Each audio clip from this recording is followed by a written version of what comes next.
Well, hello there, social change warriors and justice seekers. Welcome back to another episode of Friday Night Lies, hosted by Social Change Warriors Advocacy Channel and myself, Catherine Felton Page, a retired police officer, retired social worker, and now a volunteer victim advocate. We are seeking justice on Social Change Warriors for victims of homicide whose cases have not been solved or whose cases are being stalled due to poor police work and/or corruption of police and government. So welcome. This is our Friday night installment where we have been covering the Karen Reed trial and justice for her and John O'Keefe. And Wednesdays is our Angry Bitch Club, where women and men are invited, but it's mostly women get together and talk about these different cases that we're following and advocating for the victims of domestic violence. Homicide is our primary focus on Wednesday nights. Ellen Greenberg, Suzanne Morphew, Suzanne Clark Simpson, Sandra Birchmore, and we have many more that we have been advocating for whose lives were taken by their significant other, husband, ex-husband, boyfriend, ex-boyfriend, and we're demanding justice for their life that was taken by someone that was supposed to love them. And they chose violence over counseling. They chose violence over just leaving the situation. So that is what we focus on Wednesday nights, our Angry Bitch Club, justifiable Angry Bitch Club. Thursdays, we're calling out corruption. We're focusing in on all the cases that we're following, all the victims, their families, looking at their police reports one by one. Every Thursday night, we advocate for a different, sometimes we'll do one, sometimes two victims of homicides who are not getting justice, whose cases involve corruption, police malfeasance, police just being not good cops. In fact, many times dirty cops, and the government getting involved and not being straight up either, and possibly even and/or corrupt. So that's what we're up to on Wednesdays, Thursdays, and Fridays. And we welcome you any of the nights on live or replay. And we're just glad to have you. So we didn't have our normal theme song opening tonight, which I really love to start with because we show all the photos of all of the victims we're advocating for, and it gets us kind of geared up. But I am still on the road. This is my final night. I'm live streaming from Fayetteville, North Carolina, where I'm visiting my dear friend from USC Trojans, Betty, and I'll be hitting the road tomorrow for my last leg back to my Florida house after having traveled from Florida to Virginia Beach to Madison, Wisconsin, and then there for 10 days, and now back to Virginia Beach to drop off the lovely Michelle, my belle, and now back down on my route to Florida. I got to see my friend Robert and my friend Betty from USC. So next time I come north, I'll be checking in on Raphael in Richmond, Virginia, and Jeffrey up in Pennsylvania.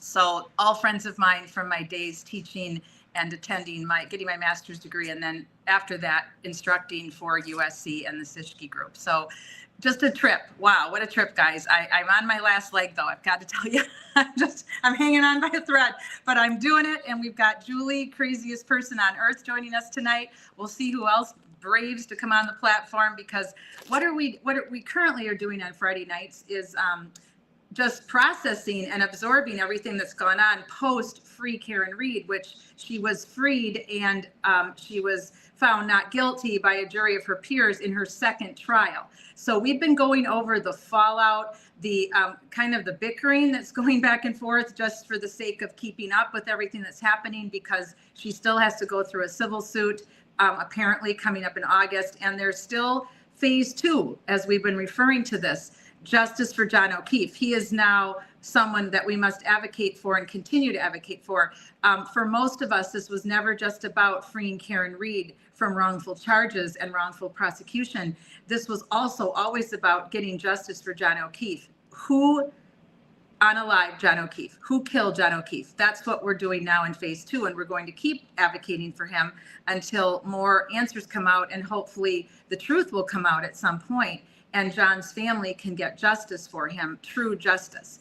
So we're also looking at other cases that are going on that are in trial. We expected to be seeing the Brian Kohlberger trial for the beautiful lives lost, the 4 beautiful Idaho students that were lost due to this tragedy of epic proportions, which we don't really truly understand yet. So we'll talk a little bit about that as well tonight, and kind of weave in and out of what's going on in the whole kind of aftermath fallout of the Karen Read trial, and this now new focus that everyone really needs to get on the same train. I mean, there shouldn't be any more arguing or bickering or going back and forth. Karen is free. A jury of her peers said she's free, that there was not enough evidence to convict her. Now, everybody should join forces and put aside their differences to get justice for John O'Keefe. That's what we are here for on Friday Night Lies, and going over any lies that are taking place currently with all of the players in this very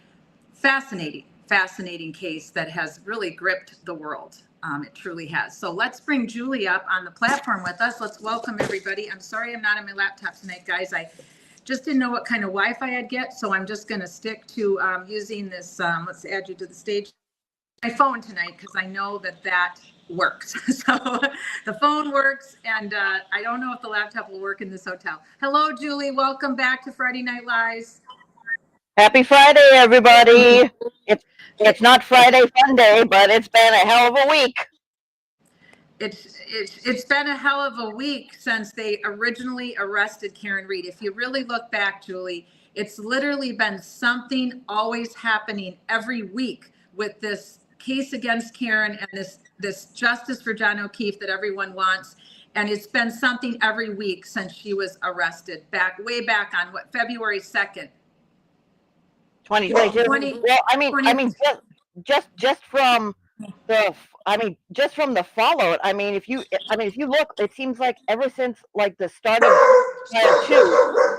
Sorry, we got other doggies out here. Hang on, and I'll get back to my mute button so Julie can speak in a second.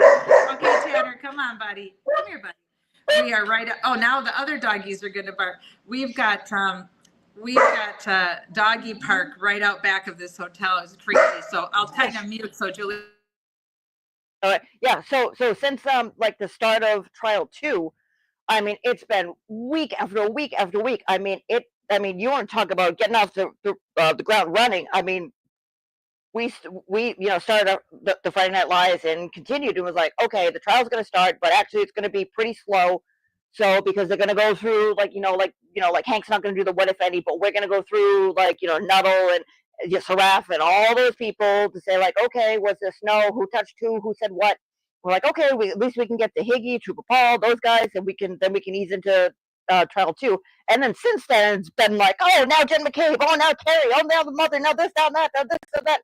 And since the end of this trial, that was June 18th, it has now been a month and a week.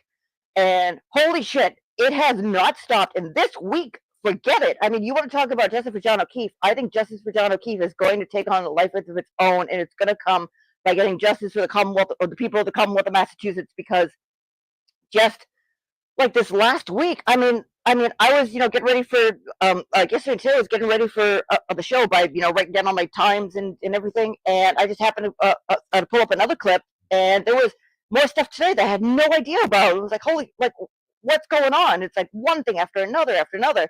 So even though we're not talking about like, okay, we're talking about like Karen Read and John O'Keefe and that stuff, like a lot of the stuff that's the fallout of this case is going to show up in other cases, like the federal investigation, like the issue with Lally, Tully, and Proctor that's coming up with the information they found from the feds that's going into other cases, like the cases that are going on in Norfolk County that I mean, it's just like a cluster on top of a cluster on top of a cluster. It's like, oh, this one's corrupt. No, actually, it just turns out that what was originally, like I said on this platform 2 months ago, going through, saying what drew me to this case. Like I saw, I was like, okay, this is going on. And then as we went through the process, it's like, oh, they don't want to hand everything over. It's like, oh, you want that? No.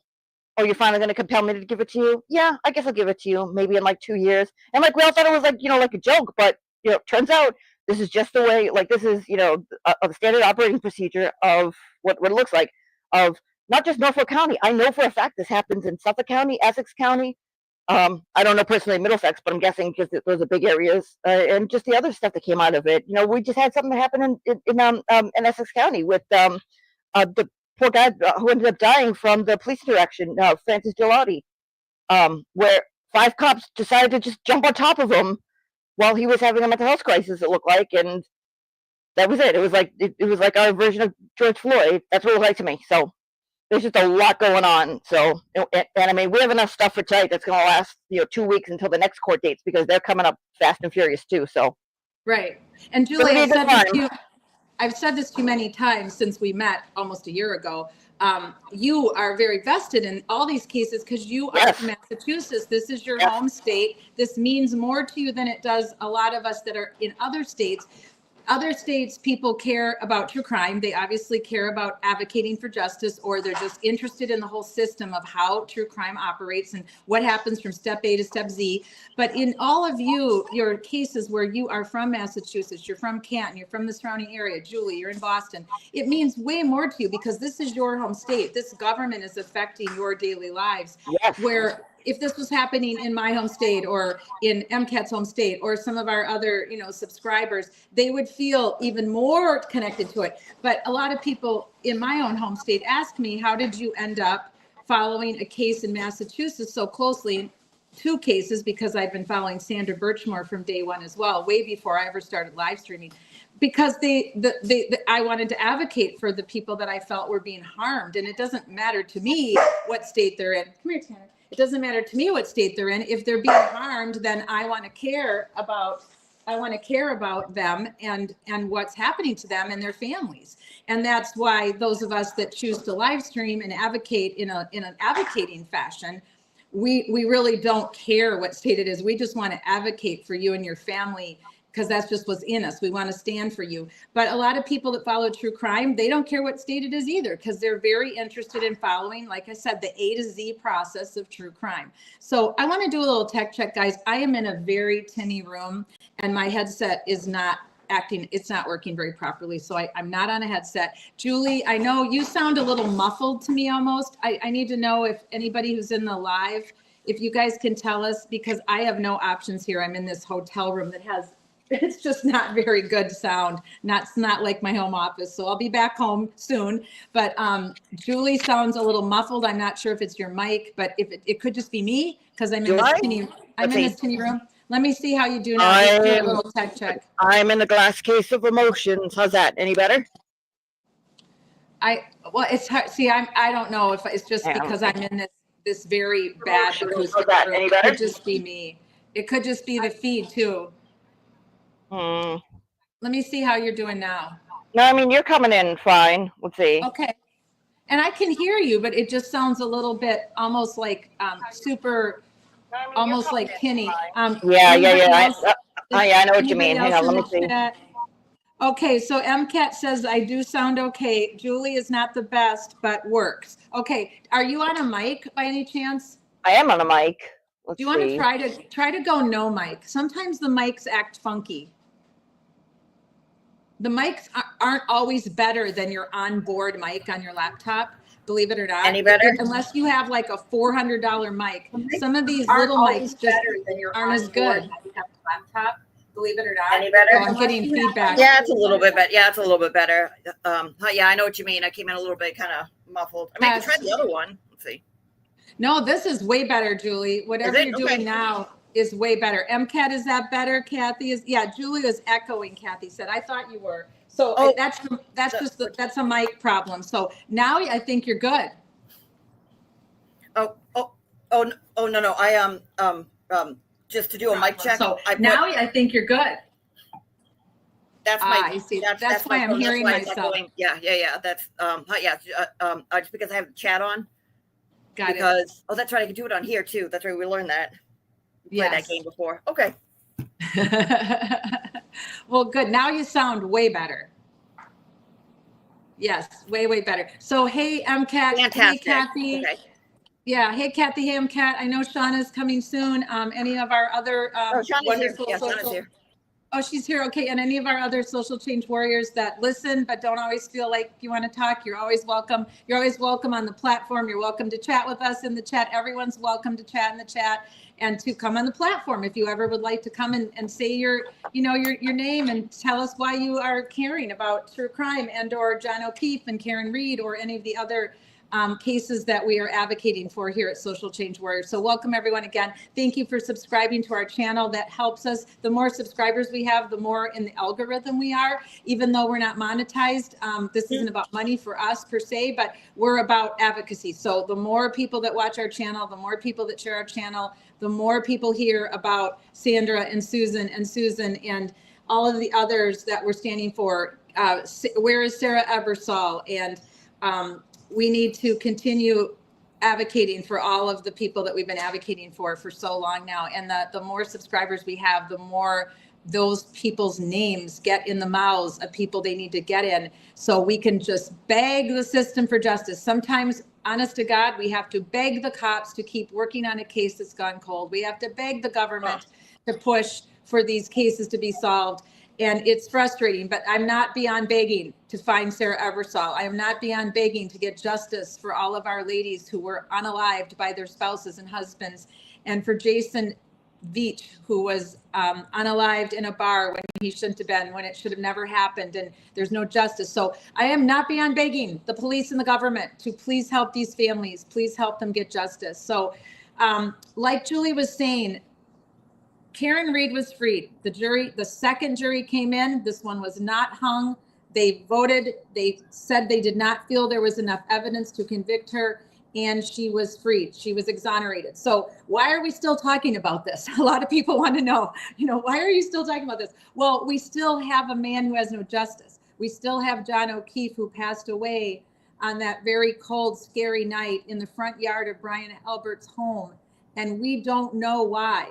We don't know why he died, who killed him. We have ideas, we have speculation, we have opinions, but we truly don't know. Only John O'Keefe knows what happened to him that night, and the person who we believe accidentally unalived him. I personally have never thought it was premeditated. I never thought it was on purpose. I don't think anyone thinks that. I think there's really no one who believes. I think you've got some anti-Karen readers out there who still believe she was pissed off and got in a fight with him and had been arguing with him for days and lost her cool. And after he got out of the car and she didn't want to go to the party at 34 Fairview, she gunned her car in reverse and backed over him. And he fell and hit his head on the ground and suffered a life-threatening and ending injury. There's a lot of, we call them, they've, not me, but the system of Free Karen Reed has called them anti-Karen Reed, because they weren't just for justice for John O'Keefe. They actually came to despise Karen. They gave her all sorts of nicknames and put up really horrible, unflattering photos of her.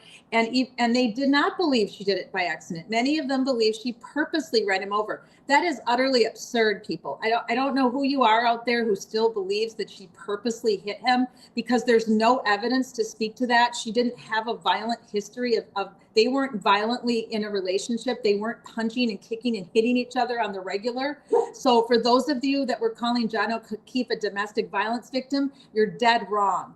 Domestic violence goes on for years, and it accelerates day by day, week by week. No, come here, buddy. And so to call John O'Keefe a domestic violence victim was really a disservice to all of the domestic violence victims out there. And 85 to 90% of them are women. There is a small percentage of men who are domestic violence victims, very small. And I have advocacy for them. I have empathy for them. But the majority of domestic violence victims are women, wives, girlfriends, fiancés, ex-wives, ex-girlfriends.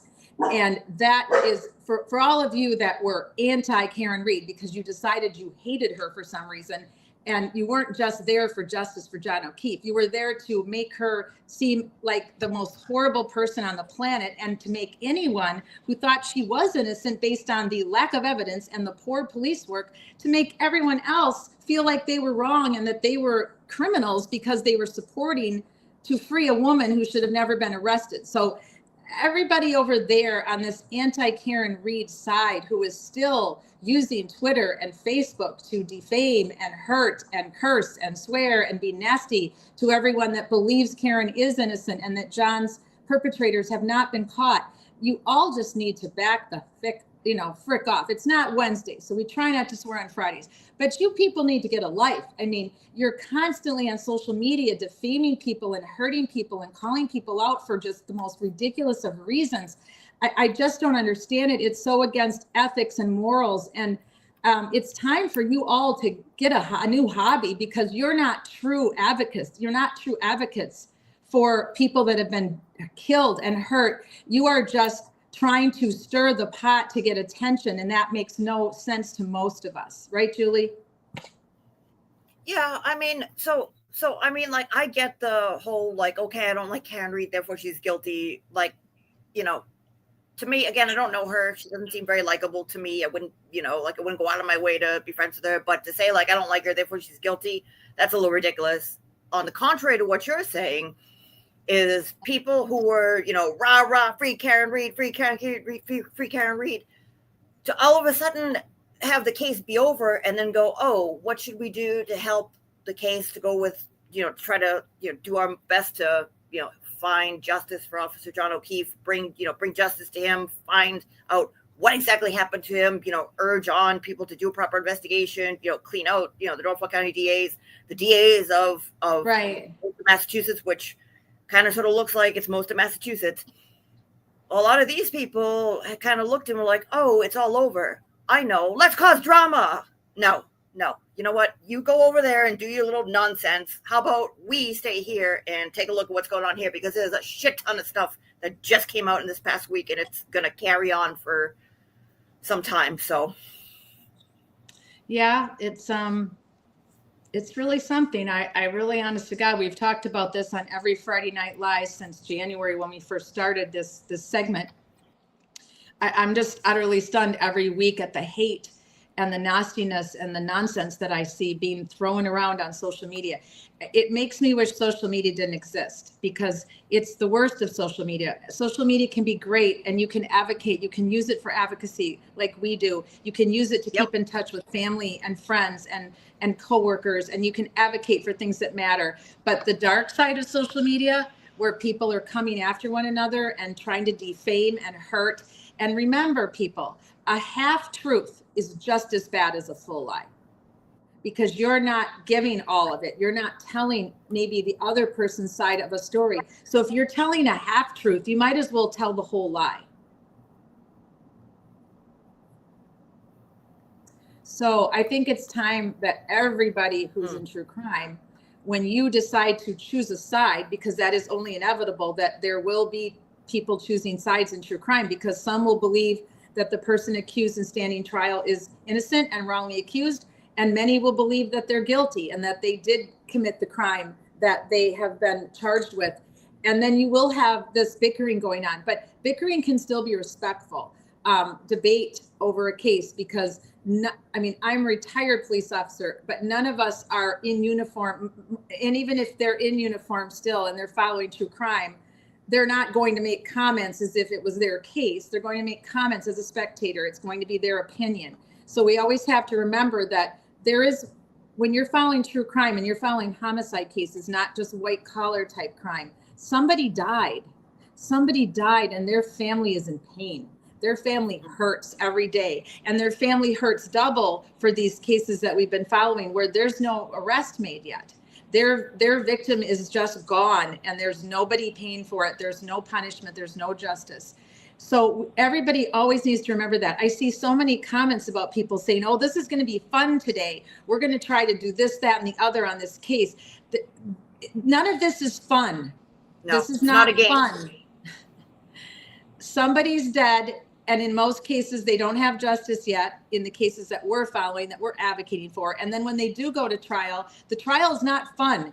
It's sad. It's scary. What you hear and see about what happened to the victim in many cases is horrific. And their death was painful and horrific. So fun should never be a word used if you're into true crime. And I saw that used a lot in the last 6 months in various chats. And, oh, I'm excited for this day. And isn't this going to be fun doing this and breaking this down? And can't wait to do this. And I mean, it's okay, guys, that you feel some level of excitement for this is your hobby, following true crime or advocating for victims. But you still have to always check yourself at the door every day.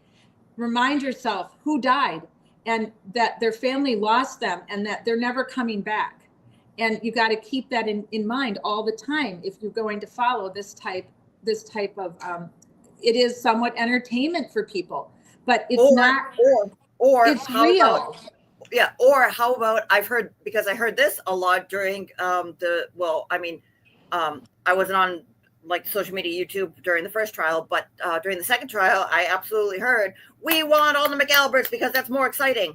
No, that trial is not there for your entertainment. Like, yeah, okay, it's fun. We say ridiculous things because it came out, but that's not the strategy. By saying, you know what would be really fun if we got Brian Albert got up to get on the stand and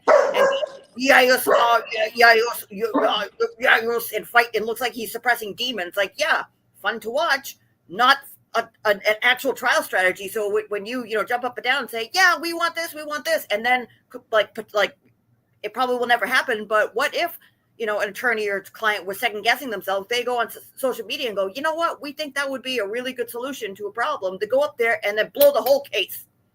How are you going to feel about that? Anyways, let's watch some videos. Oh, nope, you muted. Let's watch a few videos and get caught up a little bit. Let's watch some videos. Julie's kept me caught up. Shauna's kept me caught up a little bit. I'm a little caught up. I've been traveling so much for the last 2 weeks, as you all know, and I had a lot going on in Madison. But I have kept up for the best that I can. But Julie's done a great job because this is her state. This is her night, Friday Night Lies. So we're supporting everything for you and your state to clean up the crime and the corruption and the dirty cops. But man, they're in every state, Julie. It keeps coming out. I keep hearing more and more cases popping up in so many states around the country. So you guys are not alone. It's sort of terrifying that there's this many cops not doing their jobs properly. Again, there are so many good cops out there, and I can't even imagine how frustrated so many of them are that have to work in this environment where their communities are feeling like they are being betrayed. And you can only do so much. As if the stink goes up the line and you're down here and all the stinks above you, your only choices are to leave and go to a different agency. And that might always not be possible. Your children may be in school. You may have parents nearby. You may not be able to. In a lot of cases, you have to live within X amount of minutes of your department, or X amount of miles in order to work at that department, because you have to be ready to go if there's an emergency. So it's not always possible to leave when there's stink raising up the ranks. And you're kind of stuck. If you want to keep your job, you want to be a cop in that city or that township or a sheriff, you have to stay. So it's very frustrating. So, okay, let's see what we've got to, what do you want to roll with first, Jules? Can you do the share screen? Yep. Hang on a second here. So, all right. So this was a busy week this week. Yeah. You got it? Pull it up. Yeah, I'm pulling it up right now. Yeah.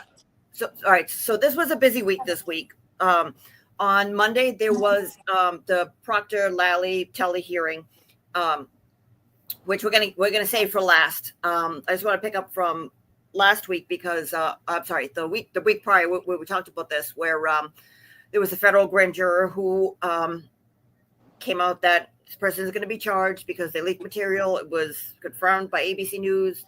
Boston.com was on it. That's the Globe, Boston Globe. And this week on Tuesday, this person was brought down to Uncle Joe's house, federal courthouse. And they were what was supposed to happen was this person agreed to what looked like a sweetheart deal. This person was supposed to serve between 6 to 12 months. The range goes from 6 to 18 months, have a ridiculous fine and probation and all the, all the 9 yards. But what ended up happening was on Tuesday, this person came in, and we have firsthand account. There were two people from Boston.com. Again, that's the Globe. There was one person who was following the Karen Reed case, and there was another person who was dealing with local corruption. She came in and was there. There was Jonathan Hall from WHDH Local Channel 7, Boston, and Grant was there. He got to go inside, so he saw firsthand what it looked like, what the judge looked like, what was around, and reports are that this person got the Bulger treatment. What does that mean? That means that this person was being treated as an asset. Now, there are all sorts of other, all sorts of rumors, speculation, this and nothing burger, this and that. But I've heard attorneys like Mark Battereau, Nan, they spoke on this and they said, well, this could be something bigger. The McAlberts could be involved. We could finally get them. But I wanted to hear it from somebody who is a prosecutor. because they said, you know what, let's hear from a prosecutor who, you know, there are lots of former prosecutors in the Commonwealth of Massachusetts, but not many of them are speaking. Catherine Loftus was a former Suffolk County prosecutor. She doesn't do that type of work anymore. But Emily D. Baker was a prosecutor in LA, and I want to hear her take on this, because this came across my feed, and within like 3 minutes, she's absolutely flabbergasted. So let me know if you guys. All the case briefs, which are edited and curated summaries of what we do on stream, are on the Emily D. Baker Is that bigger? show channel. So the Emily Show channel, not the Emily D. Baker live stream channel, the Emily Show channel. And those drop almost daily. And then on Monday, we have the Emily Show podcast. So if you're not catching up on that, that is over there. Everybody hear that okay? Also, Good. if you don't have the Lawnerd app, then you probably didn't know how late She's Emily was up talking last a night. If little you do have fast. the Can you Lawnerd app, slow her you down? are probably well aware that Emily was Okay. up going, what? Wait, Yeah. what? Wait, She's just introing. what? Because you were doing I that don't with me. do- I don't so do for well all of you when that it's have the so Lawnerd fast. app, and those of you that are in the I can't Lawnerd follow. Lounge, you know that we were talking about There we go. all things Karen Reed last night, what we know, what we don't know, Yeah. separating fact from Perfect. speculation, from Okay. Cool. internet wildness. Volume okay? And Okay. today we're going to break all that down in the Karen Reed case because, well, there's a lot we need to talk about. I've got the court documents. I've got the media reports. I've got a law degree. I have thoughts. I have questions. I've got my I have questions shirt on today. I have questions. I have questions. I have documents. I have media reporting. We're going to talk about what we know, what we don't know, and what we can know from what the court doesn't say. Yesterday, all of you that are like, Emily, you need the what do you mean meme from Jennifer. I do. I need a video clip of it to just be like, what do you mean? Because that's where I'm at. Because there's a lot that is unknown. There are some things that are 100% known, and we're going to talk about those. I don't think I can emphasize enough how unusual it is that someone who serves on a jury is actually charged with criminal contempt of court. And that's what's happening here. This was someone who was a grand juror on the Karen Reed case. Keep in mind that Karen Reed grand jurors, like all grand jurors, will serve on multiple grand juries. So we're going to look at everything that we know, and we are going to talk about it because this is unbelievable. Yep. It's absolutely unbelievable. Sure is. And for a federal grand juror, like this is a federal case. Man, oh man, oh man. I was so surprised to see the headlines last night. Like I finished up with stream yesterday and said, we're going to talk about Donna Adelson. We're going to talk about Donna Adelson. That's We're what you going to talk think. about Donna Adelson. Oh, let me fast forward. We're going to talk about Donna Adelson. And then I think I caveated that with unless something wild happens. And so this counts as wild. Ah, crap. Okay. Subsequent headlines came out. We're gonna skip around. Boston Globe. Let me back up one sec. She brings the documents out, I always look to see if which is nice. media outlets that are reporting on the same thing are doing independent reporting or the same reporting. There are times that outlets, especially if they're in the same like family of networks, just grab each other's information and like just skin it and put it up with the same byline and everything. Yahoo does this all the time. Yahoo puts it up, scrapes the head up with the same byline and like just skin it and grab each up with the same. Oh, that's how. Okay. Sorry. Just Hear it from one of the attorneys because unnamed source here and unnamed source there and unnamed source here is a whole lot. Mm-hmm. Is a whole lot, but it's what we got and we're going for it. That's right. Okay. So I'm gonna fast forward to the documents. Else into a grand jury. It is the grand jurors and the prosecutors. So the U.S. attorneys. Generally, especially on federal grand juries, you will sit for either a couple days a month, 1 day a week, but you will come in periodically and sit on numerous cases over the span of either 6 months to a year. And so it's not just one case that grand jurors will hear. So there is always caution when we were talking about a grand juror leaking information in a case to know exactly which case, and we're going to have to take all that information that we have and see what we can sort. Yep. Because grand jurors will sit on numerous cases. And grand jurors sometimes indict, sometimes they don't. Sometimes grand jurors look into a case and investigate and don't bring anything else up. So that's what was happening in this case, or I'm sorry, in this grand jury. They saw a whole bunch of cases and they were investigating, especially with the Karen Reed case. They were investigating the investigators. It was brought up in, I think, it was late. It was, I think, halfway through. Was it May 2022 was when they brought the first grand jury for the Karen Reed looking into how the investigation was done, see if there was any type of, fuckery going on. So that's when they started with that. Now, there were other cases, just like she said. Now, like what Turtle said was that there was the CDL case, which they brought charges. That was also, I believe that was also out of Norfolk County too. They brought cases for, or they looked into information for, there was another one. Well, like there were a bunch of them, but those are the two big ones because they brought charges against state troopers in the CDL case. When the CDL case was basically state troopers that said, hey, if you buy me a steak dinner, I'll give you this piece of paper that says that you could drive a 40-ton vehicle 70 miles an hour down the highway. How about that? And so that's what they did. And they were indicted. And I don't remember what happened with that, but that was January 2024. So that's that. But it's been confirmed. And she did this last week. It's been confirmed over and over again, like Sheik says, two reports from Boston.com, ABC News, that's the national broadcast, CBS, I believe also confirmed. So there's been a lot of confirmation that yes, this juror leaked to someone, and yes, it involves Karen Reed information. Now, who she leaked to and what was involved, that's something else. But we're going to look at the documents. Julie, can I ask you a question? Oh, yes, ma'am. Yes, ma'am. When a grand jury ends. Right. Oh, no Yep, worries. go ahead. I have to say that I've followed Emily D. Baker from the first time I started watching trials since she's been live YouTubing. And then when she did Karen Reed was when I first really understood what she was all about, the way you follow along in her chat as if you were on the jury and you're not supposed to come in with any decision made.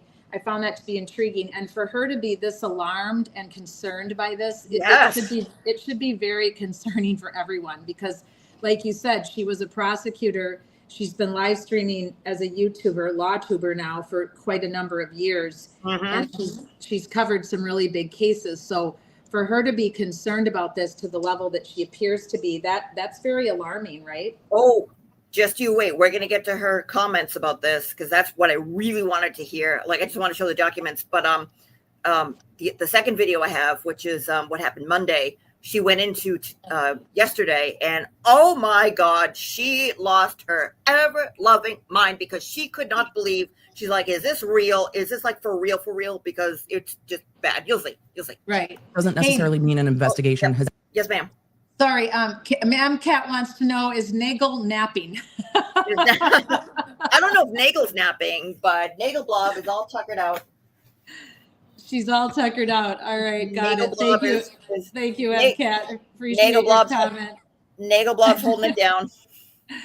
It's a little bit trickier to put everybody's comments up using my phone. So I'm trying to get to you all as often as many as I can. Just bear with me, everybody. So I have to do some special steps when I'm on my phone to get our comments to come up. So I'll just keep popping them up as I can, and looking forward to hearing what Emily has to say. Thanks for sharing this with us, Julie. No, of course. No, thank you guys for coming. Thank you guys for taking an interest. Thank you guys for sticking around and taking a peek at this stuff, because I mean, you thought the Karen Reed trial was wild. I mean, I know that the angle that people took were, like, oh, it was corrupt. She was pinning on the girl.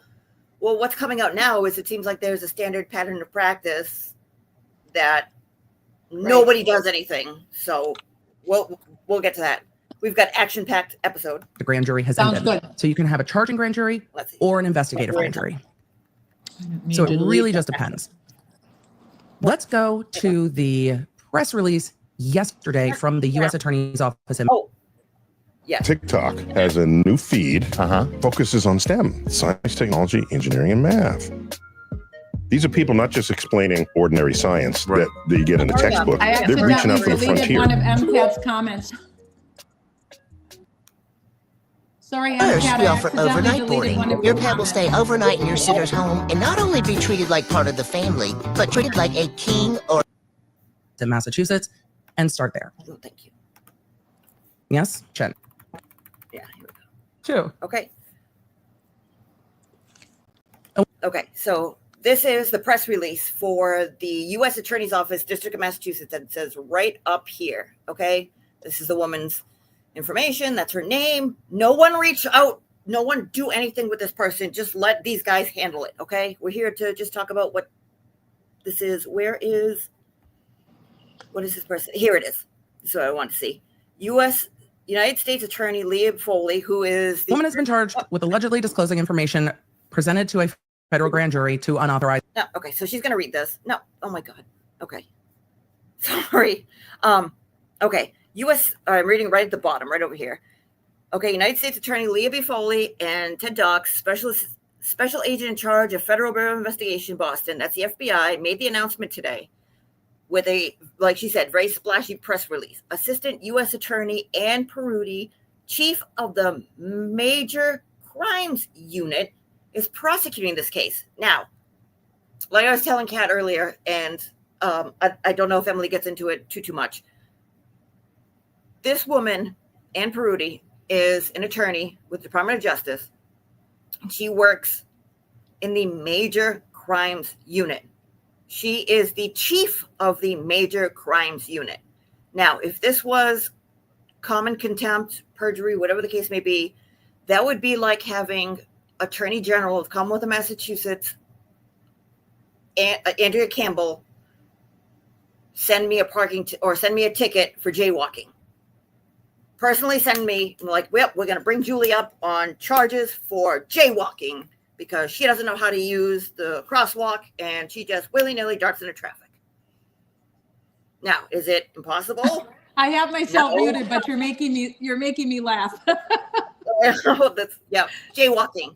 Everyone for jaywalking. So that's what that's like. So I mean, you want to say like, okay, this could be a nothing burger, but somebody that high up in the U.S. Attorney's Office with that decision, who is the chief, I don't know. And the way that she was treated at federal court, I mean, again, Grant saw it firsthand. There were other cameramen and reporters that were outside of court who, camera people who were outside of court who saw it from both entrances, and was confirmed by court staff that this person, this juror, was taken out of a special entrance exit and had federal agents with her to bring her to her car. So I know that the reporting is, the commenting on certain presentations varies from that, but that's been confirmed with local media and I think it was just local media, but like big names. So that's what's happening here. Okay, so we can see all of this here. Individuals. So am I going to go through a little bit? I doubt it because it's already signed and taking a. Oh, this is information shared to more than one person, more than one time. Yes, that she's talking about the juror. That was also the other thing I wanted to say is that this person, the reports are is that this person on Tuesday, she was supposed to go in and they had an agreement that she was going to get, a day in prison that was, day in prison that was going to be suppressed or waived. She was going to get a $100 fine, and that had to be agreed to by the judge. The judge would have to stamp it. So she went in and was supposed to plead guilty to this and accept the sentence. She went in, and the judge asked and said, okay, are you planning on pleading not guilty to this crime when you plead? And she said, no, I am not planning on pleading not guilty to this. And she said, okay, we will make scheduling arrangements for another day when you can come in and we will accept your and we will accept your plea. So she didn't do that on Tuesday. She agreed to not plead not guilty, which means that she's either going to plead guilty, she's either going to I don't think they do federally like a no contest, but something along those lines. It's not going to be not guilty. So this woman is going to accept some type of responsibility for this. Now, what that means, I don't know. There's lots of speculation as to what it means, and I have some thoughts, but that I'm not going to share at this moment. But That's what we have here. Yep. Exactly, MCAT. Yep. Major crimes is a very big tell. So we shall see. Various dates between August 11th and March. Yeah. So she was. All right. Let's go. Come on. Can't go faster. Do not want the chief of the major crimes unit on your ass. Oh. Ted Dox from the FBI made the announcement today. Assistant U.S. Attorney Ann Peruti. Yep. The chief of the major crimes unit is prosecuting the case. You do not want the chief of the major crimes unit on your ass. I will tell you later how offended a prosecutor would be by this. See? The details contained in the charging documents are allegations. Okay.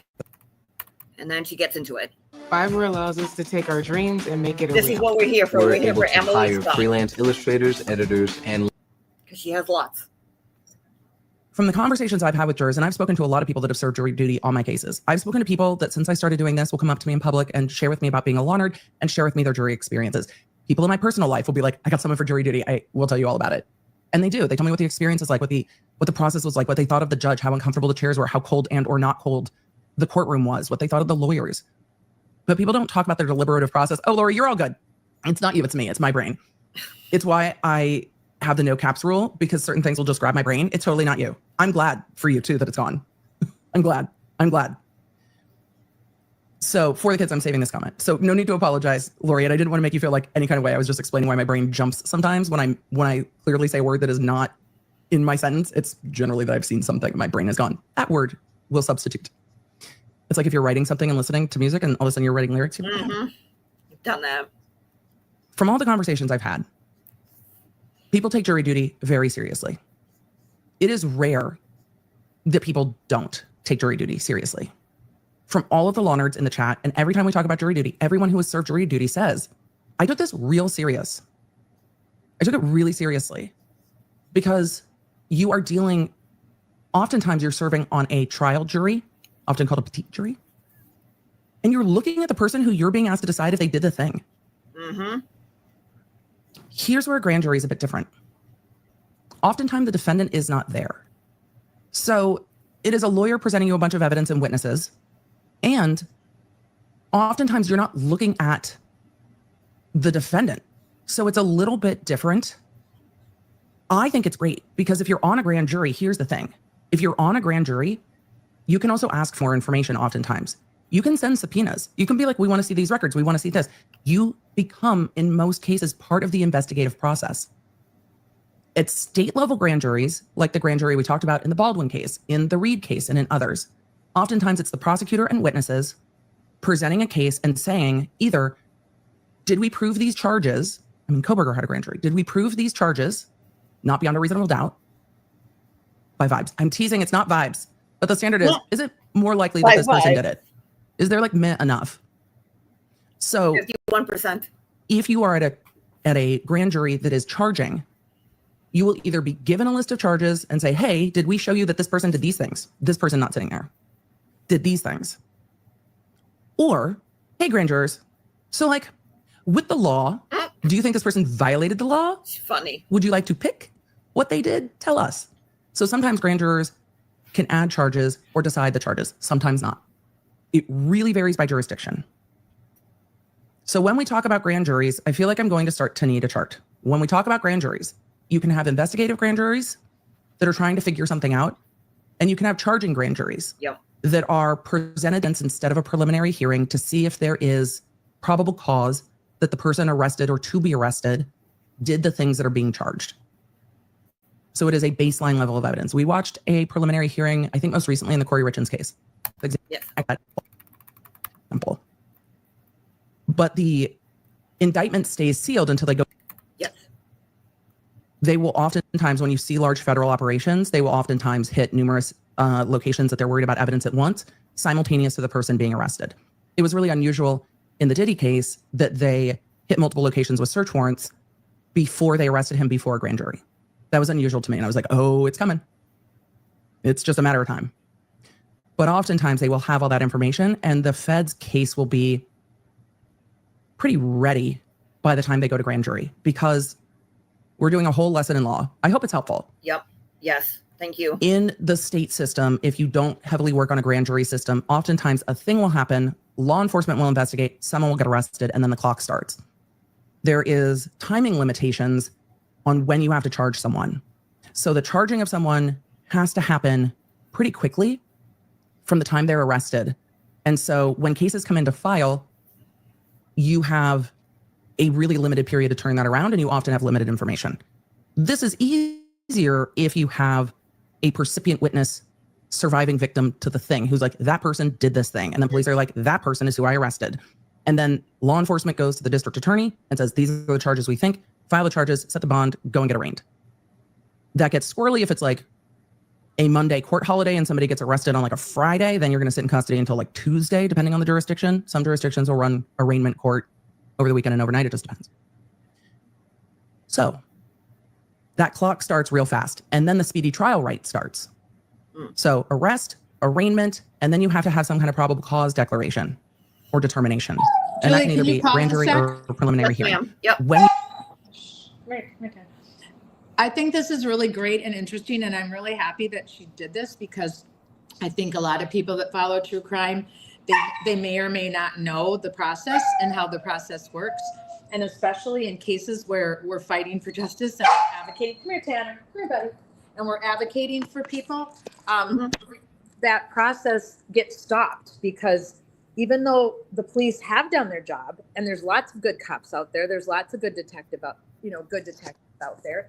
And even though the cops have done their job and they have done right, and they've done everything they could to find as much evidence as they possibly could against the person who they think committed the crime, there still isn't enough.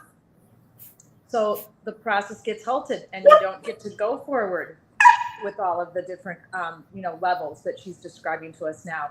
And then your case can go cold, or your case is being worked on, but it feels like it's cold because the police or the sheriffs or who's ever investigating at whatever level, they're not able to share what they're continuing to work on with you because they don't want to compromise the integrity of the case.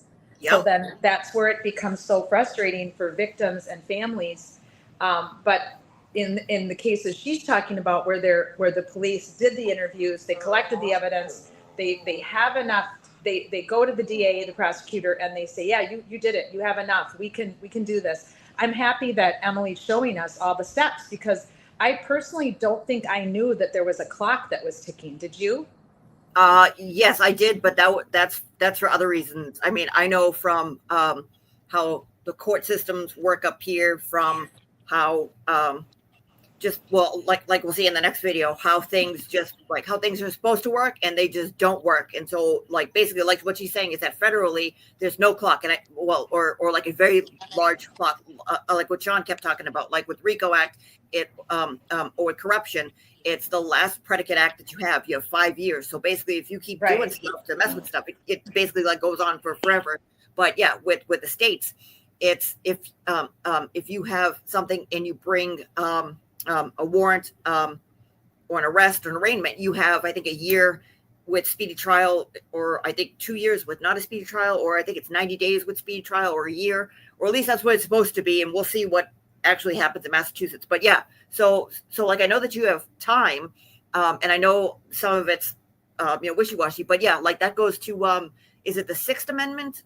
Or is it the Eighth Amendment? It's either the Sixth or the Eighth Amendment that says that you have a right to speedy trial and you have a right to a quick trial. And I knew about that. I mean, I knew about some of the clock ticking, like you said, but she's explaining it, really nicely for us and helping us understand it better. So she's fantastic. That. Yeah. Okay. Thanks. This is great stuff. Yeah. Appreciate it. All right. So now she's going to talk about why people take jury duty, or why judges and courts take jury duty and indictments under seal so seriously. And she's going to talk about personal experience as well. You are zooming through this. Preliminary hearing is what a lot of states choose. Yep. Some states regularly do grand juries. It just depends. And then the trial clock starts for speedy trial. Yeah. See. And if the defendant's like, I'm not waiving my trial rights, depending on the case, you got to go. You need to finish your investigation quickly to go to trial. Yeah. If you are the feds, you have a case, and you're like, yeah, let's see. Exactly. Let's And the look. Fed's biggest concern is statute of limitations, but in the kind of cases the Feds are doing, oftentimes those statute of limitations, if they exist, are extensive and long. So the Feds have time to work up their cases first and then present it to a grand jury and then arrest someone, and then the speedy trial starts. Where the state system often is much more of a hamster wheel because the arrest happens first and then the investigation, because they are arresting people when things happen. Somebody crashes their vehicle into a house, you arrest them, and then you figure the rest of it out. You're like, this person drove into a house. We're going to start with, you can't do that. And then we're going to work from there. You can't do that. This is why you see, especially in like DUI and stuff, all the laws about when you get a warrant to do a blood draw and the timing of all that, because also that evidence, well, can disappear because your body will work the alcohol out, stuff like that. So the federal grand jury is oftentimes done after they've investigated something. In this case, the federal grand juror was sitting on numerous grand juries. And all of the media is saying this is about the Karen Reed case. We'll talk about that. And it is. That came out. But grand juries don't always charge somebody. It's part of the reason they're secret. Grand juries don't always charge somebody. So imagine you hear all this tea on someone and then you decide not to charge them. You can't just go spill their business. Also, sometimes investigative grand juries are still investigating. And if you let someone know, hey, this person's being investigated, it can, and I'm not being hyperbolic in this, it can actually put people's lives in danger, because if somebody testifies to a grand jury that's investigating and that person testifies to get, I don't know, additional documents or additional bank records, and they are speaking on somebody up the chain, and they find out that that person spoke at a grand jury, that witness might no longer be available if the people they're speaking about who are still out of custody find out. Yep. That is not an unrealistic situation. A few things made me as mad as cases where people went after witnesses. If you want to see a pissed off Emily, ask me about cases that I've had where people went after witnesses. Look, you don't go after witnesses.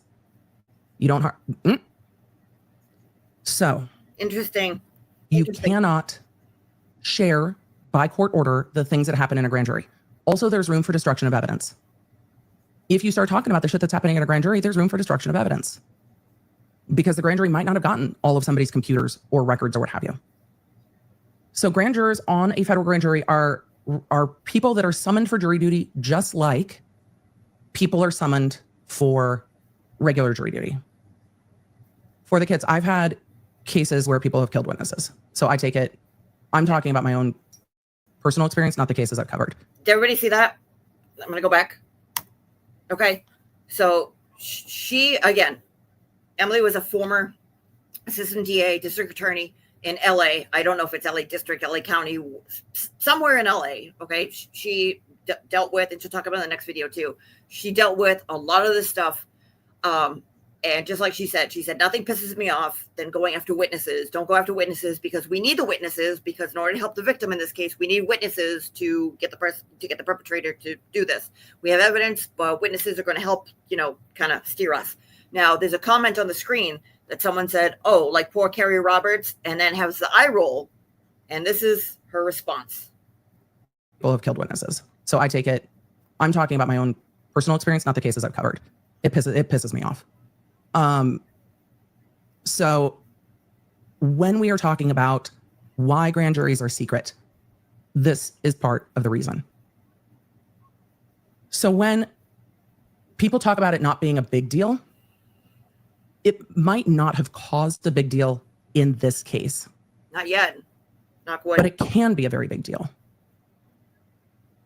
And it can be a massive safety issue, but it can also be a destruction of evidence issue. Mm-hmm.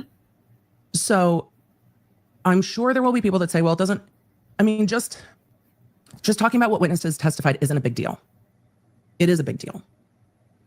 Even after the fact, even if those individuals testified at trial, it is a big deal because there are rules in a system, and B, it doesn't matter exactly what this case was. If one person is not adhering to the rules, I am not surprised that the feds are going to be like, we are not going to let that stand. We are not letting that stand. So I think federal grand jury service is amazing. Tricia said I would love to be a grand juror. Same. I would love to be a grand juror. All the tea. But you have to take that seriously. Mm-hmm. Because also, U.S. attorneys aren't necessarily going to tell you what case witnesses might be threatened in. As a grand jury, you're not going to know that. Grand jurors, Valerie, can discuss their experiences like saying, I was on a grand jury and we came in these days and lunch at that courthouse was good and the jury seats were comfortable, but they cannot discuss the cases that they were on, the witnesses that they saw, the attorneys that were there, what judge they were in front of. They can't talk about the process. It's not a public process. When you do a jury trial, it's a public process. Anyone from the public can walk into a jury trial and go see what's happening. Yep.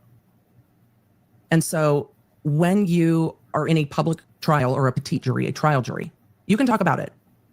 You can't be forced to talk about it, but you can choose to talk about it. But if you are on a grand jury, whether the state level or federal level, you can't talk about it.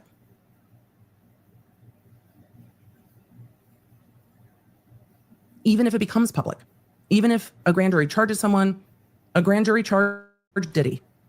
The grand jurors can't come out, and this was a problem in the Diddy case.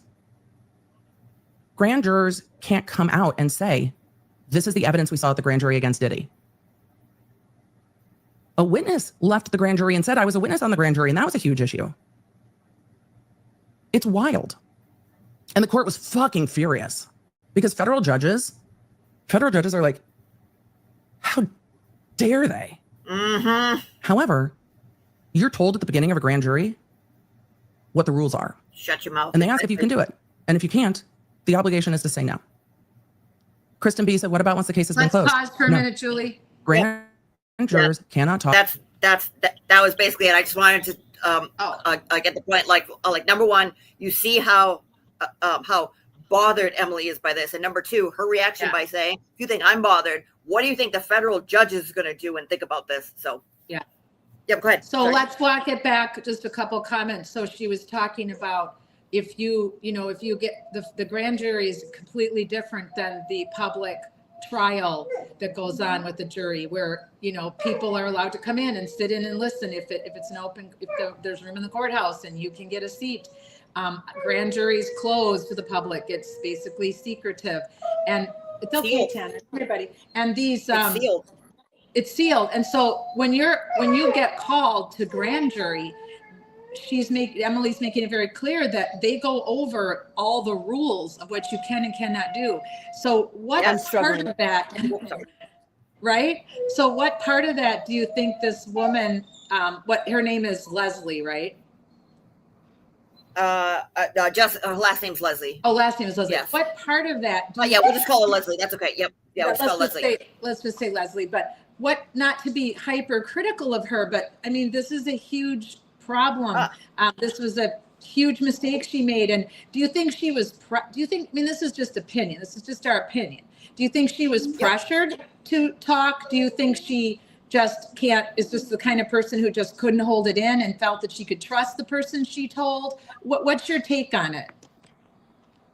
So my take is, so do you want to pause? So to go to, do you want to pause, Emily? There you go. This is the second video because that was basically it. I wanted to get her team basically saying like, hey, and like what she said about the witnesses, she's like, I am like furious about this. Like, no, you don't mess with them because they're there to say this, that, and the other thing. Like as a prosecutor, but to hear her to hear her say like what she was saying in the Diddy case. I know that in like in the Bulger case, I know like Sean talked about John Gotti when John Gotti was around. I know that there were people. Like again, they didn't have Facebook and pages and Twitter and YouTube and like whatever saying like, yeah, come talk. But like there were efforts, like some videos that we saw privately of people taking photographs, trying to find these people's information. I mean being inside of a state trial, you could see the jury's faces, but being in a sealed grand jury, like. That stuff under seal and like she said, like Sean said, who was a former federal agent, that stuff stays sealed until they're ready to indict, until they're ready to arrest, until basically like when it comes out all at once, because if not, people will destroy evidence, people will, potentially harm other people, will run, who knows what's happening. So with this case, I think it might, I don't know that much and I don't want to speculate too much, but if I had to guess, I think it would be a mix of two things where I think, because again, this case was public. I mean, it wasn't publicized like what we saw in, trial 1 and then bigger in trial 2. But I mean, people knew around Commonwealth of Massachusetts that this was going on. Right. It could just be one of the things like, oh, I heard that. And oh, this sounds similar to here. And I mean, like they're saying, and like I've heard all the other lawyers saying that, this information is valuable. You want to know who's saying what, who's coming in to testify and what are they talking about? Because, if you want a heads up, that's basically where you go, because, everything's under, seal, and it's completely different from the state. So, you could say one thing in state and one thing in federal, and state might not charge you, but federal will. So, so. MCAT said, very interesting. I like Emily giving this info the way she did. I don't always connect with her, but on this I did. Oh, did my chat stop? Hang on. Can you see that? I just put up MCAT's. I'm sorry, my chat stopped. That's okay. It apologies. happens. No, it happens sometimes. So yeah, she said, very interesting. I like Emily giving this info the way she did. I don't always connect with her, but on this I did. Thanks, MCAT. Yeah, we're not always going to connect with every streamer we watch, every law tuber we watch. No, we're not always going to connect or not always agree with what they say, but it's just good to hear from the experts. It's good to hear an expert's opinion. Yeah. And it's good to hear this information. It helps you feel like you can, you understand it better, what's going on, and kind of the severity of it. Even there's so many live streamers that were saying this is a nothing burger. She's just getting a no way. But it's not. What this has to be taken so seriously, because jurors have to be protected. And what goes on, especially in the grand jury level, has to stay. There's a reason why it has to stay protective. There's a reason why it's sealed. And like Emily just said, they ask you these questions, and if you don't feel you can do that, then you have to say no. I don't feel I can do this. It's nothing against you, but they'll find someone else to serve on that jury. If you honestly don't think you can just keep it quiet, that it's very hard for people, number one, to keep secrets. That's just human nature, it just is. So we all have our faults with where secrets are concerned, and we all have kept secrets. Many of us have kept lots of secrets for friends and family because we were asked to, and other times we've screwed up and we've let the cat out of the bag, and most of us are sorry when we've screwed up. Some people aren't, they don't care. But in this case, there's legal ramifications if you screw up. There's legal ramifications if you let the cat out of the bag, right? Big ones. Big ones. So what's interesting to me is how long it took them. Like I said, unless there was some reasoning or even legalities why they couldn't bring this out into the public prior to the Reed trial being finished up. Maybe there's something, is Emily going to share that with us? Is there a reason why it took so long?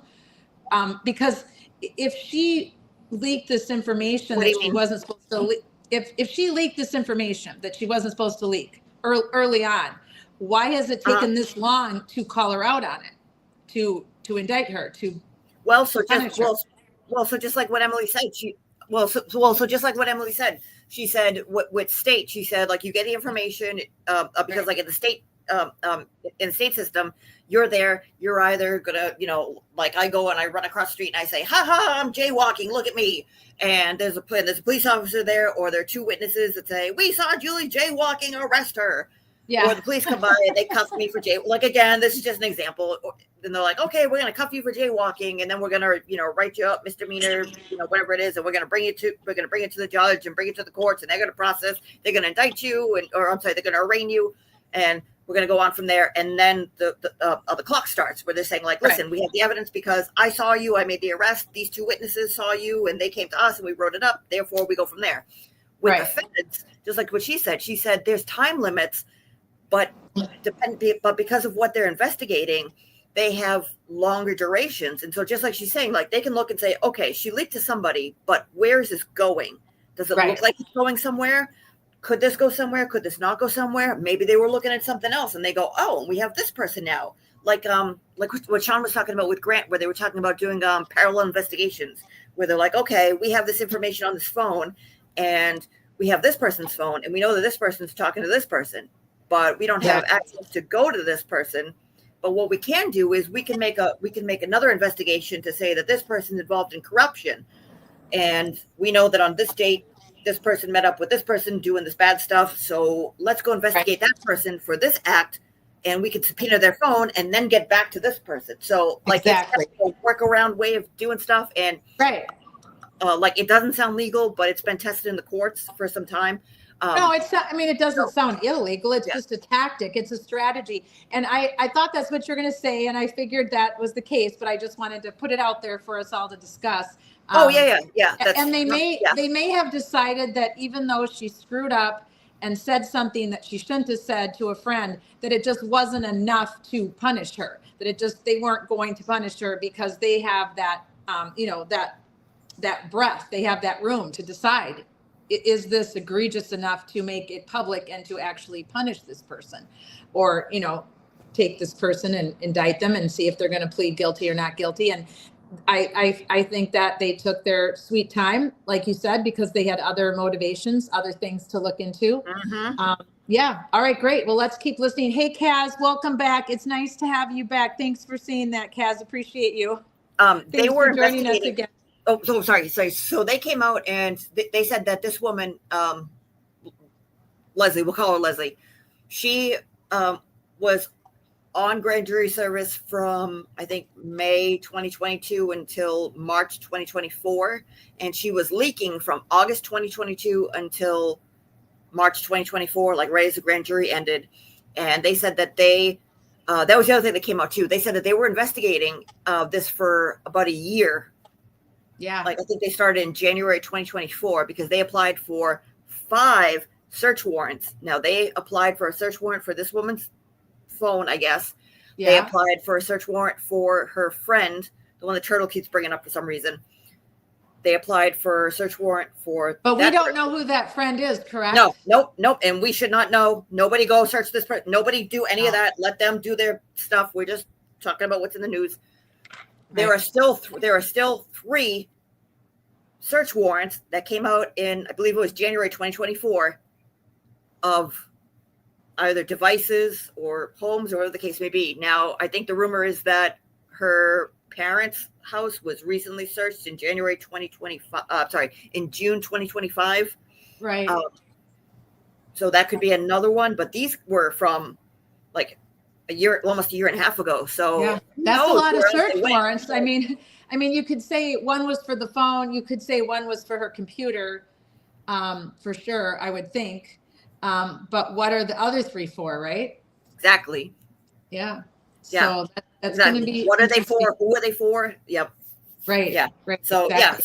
so that's that. So the day that she's actually supposed to plea, unless something happens, is going to be August 4th at 2:30. All right. August 4th. August 4th at 2. Yeah, because everything happens all at once. There's August 1st, August 5th, and August 4th. Yeah. So they're all going to happen right in a row. Boom, boom, boom.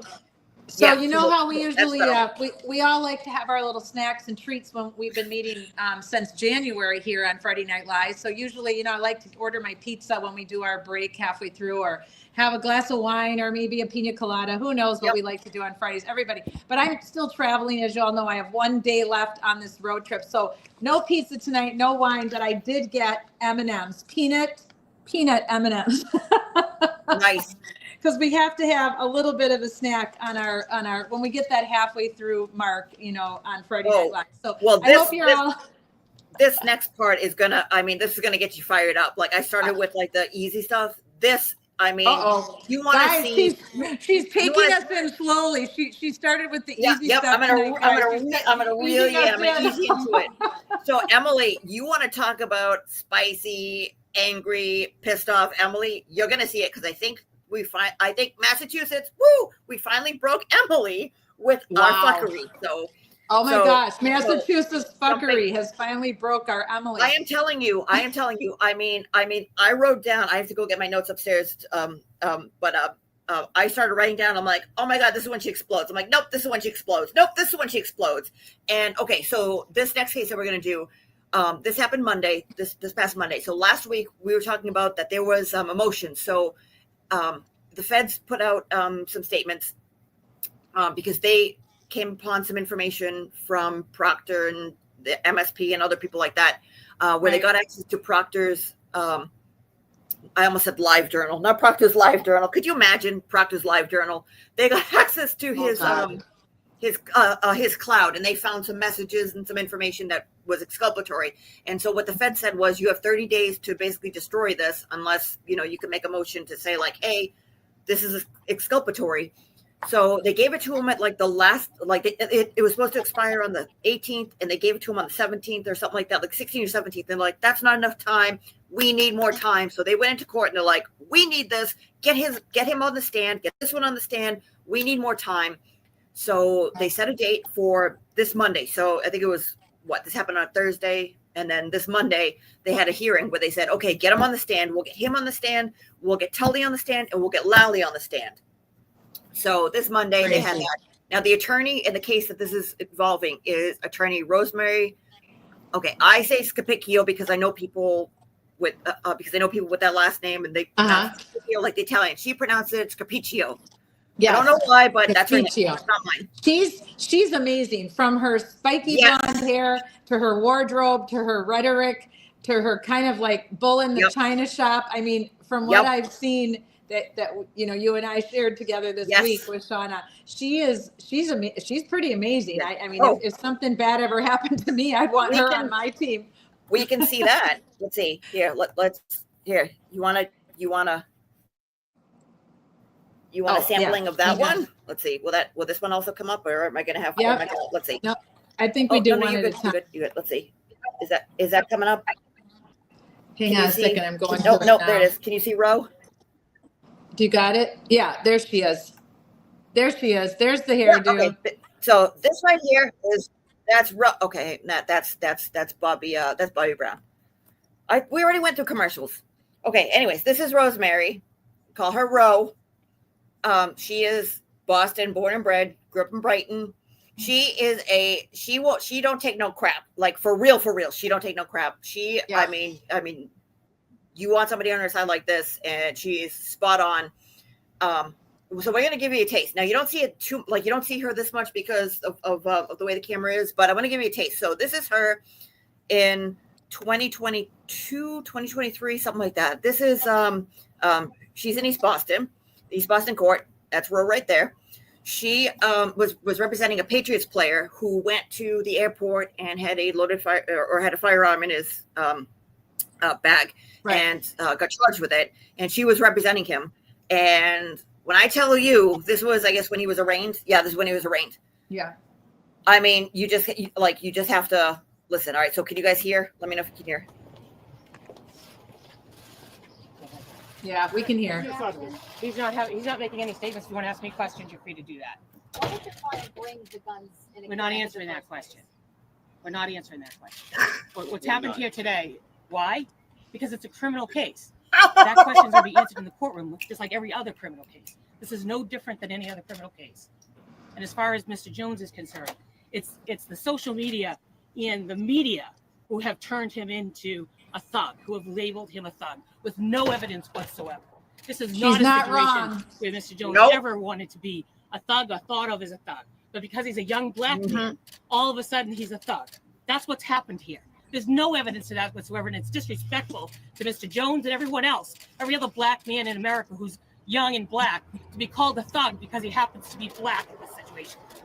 This is the institutional racism that we deal with every day in the court system. Big time. There's no indication whatsoever that he was in any way disrespectful. There's no information at all that he was in any way did anything to say he wanted to be a gang member or a thug. He's a young black man charged with a crime. Therefore, he must want to be a gang member. He must want to be a thug. That label. No. Uh-oh. You take my role away. What happened? Bring her back. Bring her back. No, what happened? The police. Oh, there we go. Okay. Sorry, Ro. He was arrested. He promised to be here. He showed up here this morning. What? We're just kind Look of at what they're losing her doing to you, feed. Ro. Yeah, the feed's just kind of hurting her here for a That's minute. made up from social media, and that needs to stop.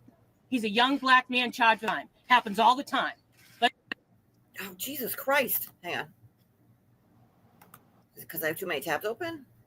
It Sorry. could be. It could just be that. It's no worries. We'll pull it back up. Yeah, if you have a lot of tabs open, it can slow down your feed. Well, let's see. it- Let's close that one. And let's close that one.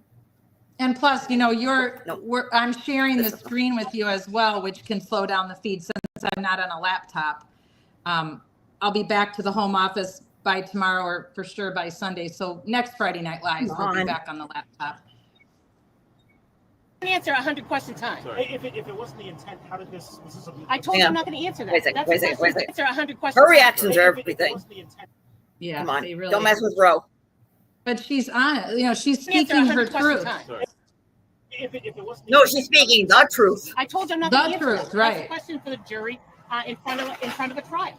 They say the guns were inside the bag with a label that had his name on his bag and his stuff. How mad she is. Say to that. Ah, come on. Look it. You don't even need voice. You could just No, look you at can it. just see the attitude. This is good, Julie. This is good. We can get to the next And part. Commonwealth is, well, you were.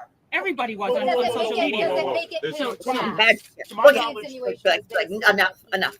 brought It's up to the back? Commonwealth to prove beyond a reasonable doubt each and every element of this crime. Oh, I love her so much. Okay. All right. We'll go back. Yeah, she's Okay, just so great. that is who is prosecuting. This is a former Patriots player. Okay, so that's who's prosecuting this case. It's not Miles. Is it Miles Davis? Miles something. I apologize. I had the name written down somewhere, but it is the I Miles can't person, remember and his this happens in Norfolk County. This was a 2021. Yeah, so this is a 2021 murder case. I believe it's murder one. This guy was charged in, I believe, July 2021. He was brought into jail.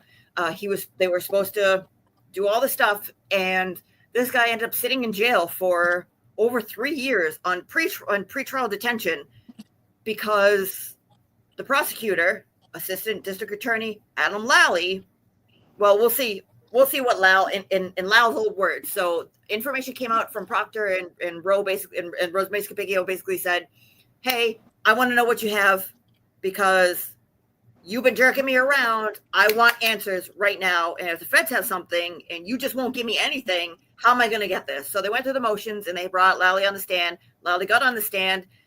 This is what happened Monday. And this is Emily's reaction to it. Now, again, she is a former ADA in LA. So watching a defense attorney question an ADA who is working this case, this is sight unseen as well. So this is going to be her genuine reaction. Okay. I mean, and this, I think, Is it 24th, 2025? I wasn't sure if we would still be in the sentencing hearing from Brian Kohlberger today. yeah, see, so she's talking about that. And let's see. Bandwidth to start going through those yet. I am sure there are going to be headlines everywhere. Look, those headlines aren't going to change. Oh, it's talking about Kohlberger. Okay, so here we go. Today, you were just like, Emily, we need you to tell us the facts because what we have observed is fuckery, and we cannot observe the fuckery alone. See? You must observe the fuckery with us. Emily, get into the fuckery with us, girl. We want to talk about it. She's not wrong. So today, the law nerds are like, today, we are here to observe the fuckery. So today, we are not causing the fuckery. We are discussing the We're watching fuckery. the fuckery. We're going to try to bring some facts. So all of you who are using the words, I am sorry, only half of those comments will go through because Google will swoop a lot of them. And the defense attorney is Attorney Rosemary Capicchio. So But I see we you. just saw. So But we don't get to see her as often. So let's go to court. Different judge. Looks like maybe the same courtroom. yeah, that's Bev's Carton, but this is Judge Krupp. He ruled on some of Turtle stuff when Turtle said, "Oh, it's the First Amendment." And he said, "Yeah, I don't think so." And Attorney Lally at this freaking discovery hearing. Okay. Law nerds, let's go. Let me know where you're coming in from. I didn't even ask. Let me know where you're coming in from, what you're drinking this morning. Are you hydrating? So they stay in order. Whether this is entirely new based on the chart or whether it's some Yes, that's on a lot of his similarly forehead. similar document or similar information, but in a different form or so what have you. Take any line, Oh, you know, I mean, take base. That's what I forgot. Remember Emily's baseline, because she's not going to be anywhere near it at the end of this. Okay, thank Number you. 114 towards the bottom of page 13. I guess it's That's how item bad this was. 114, base number 228 to 232. All right, so they're talking about evidence. Chart. I think maybe all of the items in the chart, except for the videos. We haven't compared the videos because we'd be here till next year trying to compare. Well, some of the videos are video clips that were produced. Yep. Okay. Yep. Relationship with the defense attorneys, you can tell them. I am. Yeah. So they're talking about discovery, saying like, well, we have absent discovery stuff and we have prejudice stuff. And he's like, how about we just talk about the absent discovery stuff, because that might be a while, and we'll see. Would you like me to turn on close? How do I figure out whether it is or isn't different? I mean, do you also have? Yes, they're going to talk about it. Okay. All right. Let's bring Lal on the stand. Documents and have a view a public trial. And that grave. So what the attorney is saying is, hey, what of the new things that the defense is saying weren't turned over would prejudice the case enough that the case should get dismissed? That's essentially what the argument is. They're saying the defense needs to point out what the problem is to deal with whether or not there's a Brady violation. That's where they're going with that. We don't have all the documents beforehand. This is a different case. This is from a separate homicide case, but that's the context of the motion, which is why we saw Carrie Morrissey on the stand in the Baldwin case. It was whether or not there was a Brady violation. Oh my God, that case was crazy. The trial is off the list. What I'm trying to understand, and I'd ask the court to order it, is if we're going to meet, I would like to know which of these documents in a pleading prejudices the defendant, so I can respond to it. I have police here to explain some of these macro issues, but I did that almost as anticipatory and trying to help the court, but I don't know even what they're asking or suggesting is prejudicial to the defendant and would prevent him from having a fair trial. Okay.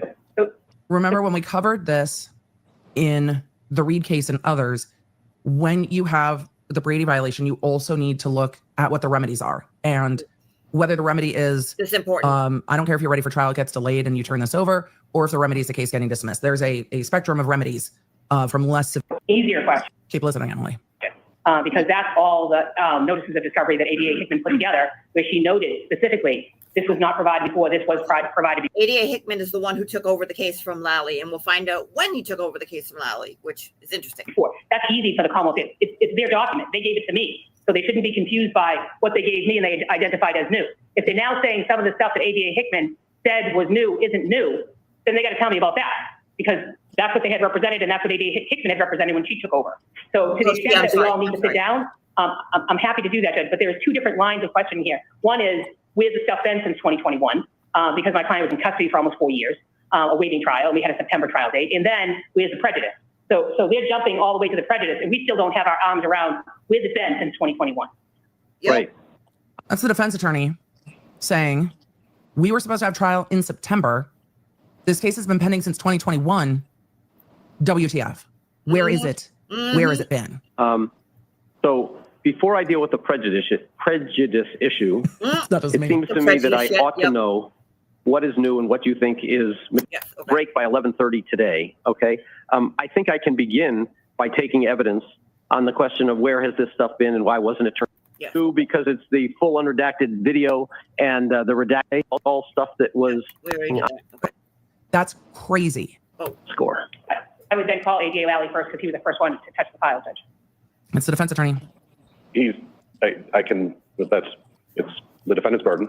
Certainly it's our motion, counsel's motion. I do also have here, just for I have 2 Milton police officers and state police, Lieutenant Tully, that I would offer the court to explain the Milton aspect and the items that ADA Hickman produced after going to the Milton Police Department and copying paper files and receiving an electronic file. Okay. To the police department. If you are having trouble with law enforcement giving you information, or they don't know what information you need, you take your file and you go to the police department and you sit your butt at a table with your officers and say, show me everything that you have.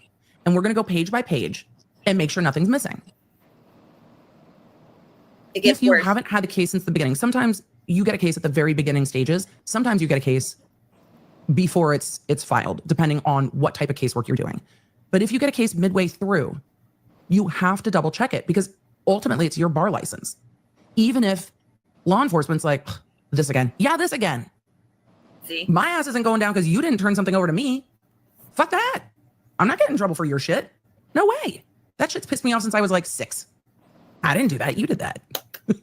I'm not going down. You just go and sit down and do it. It doesn't seem like that's wild. You just have to double check. Most of the times you have everything and it's fine.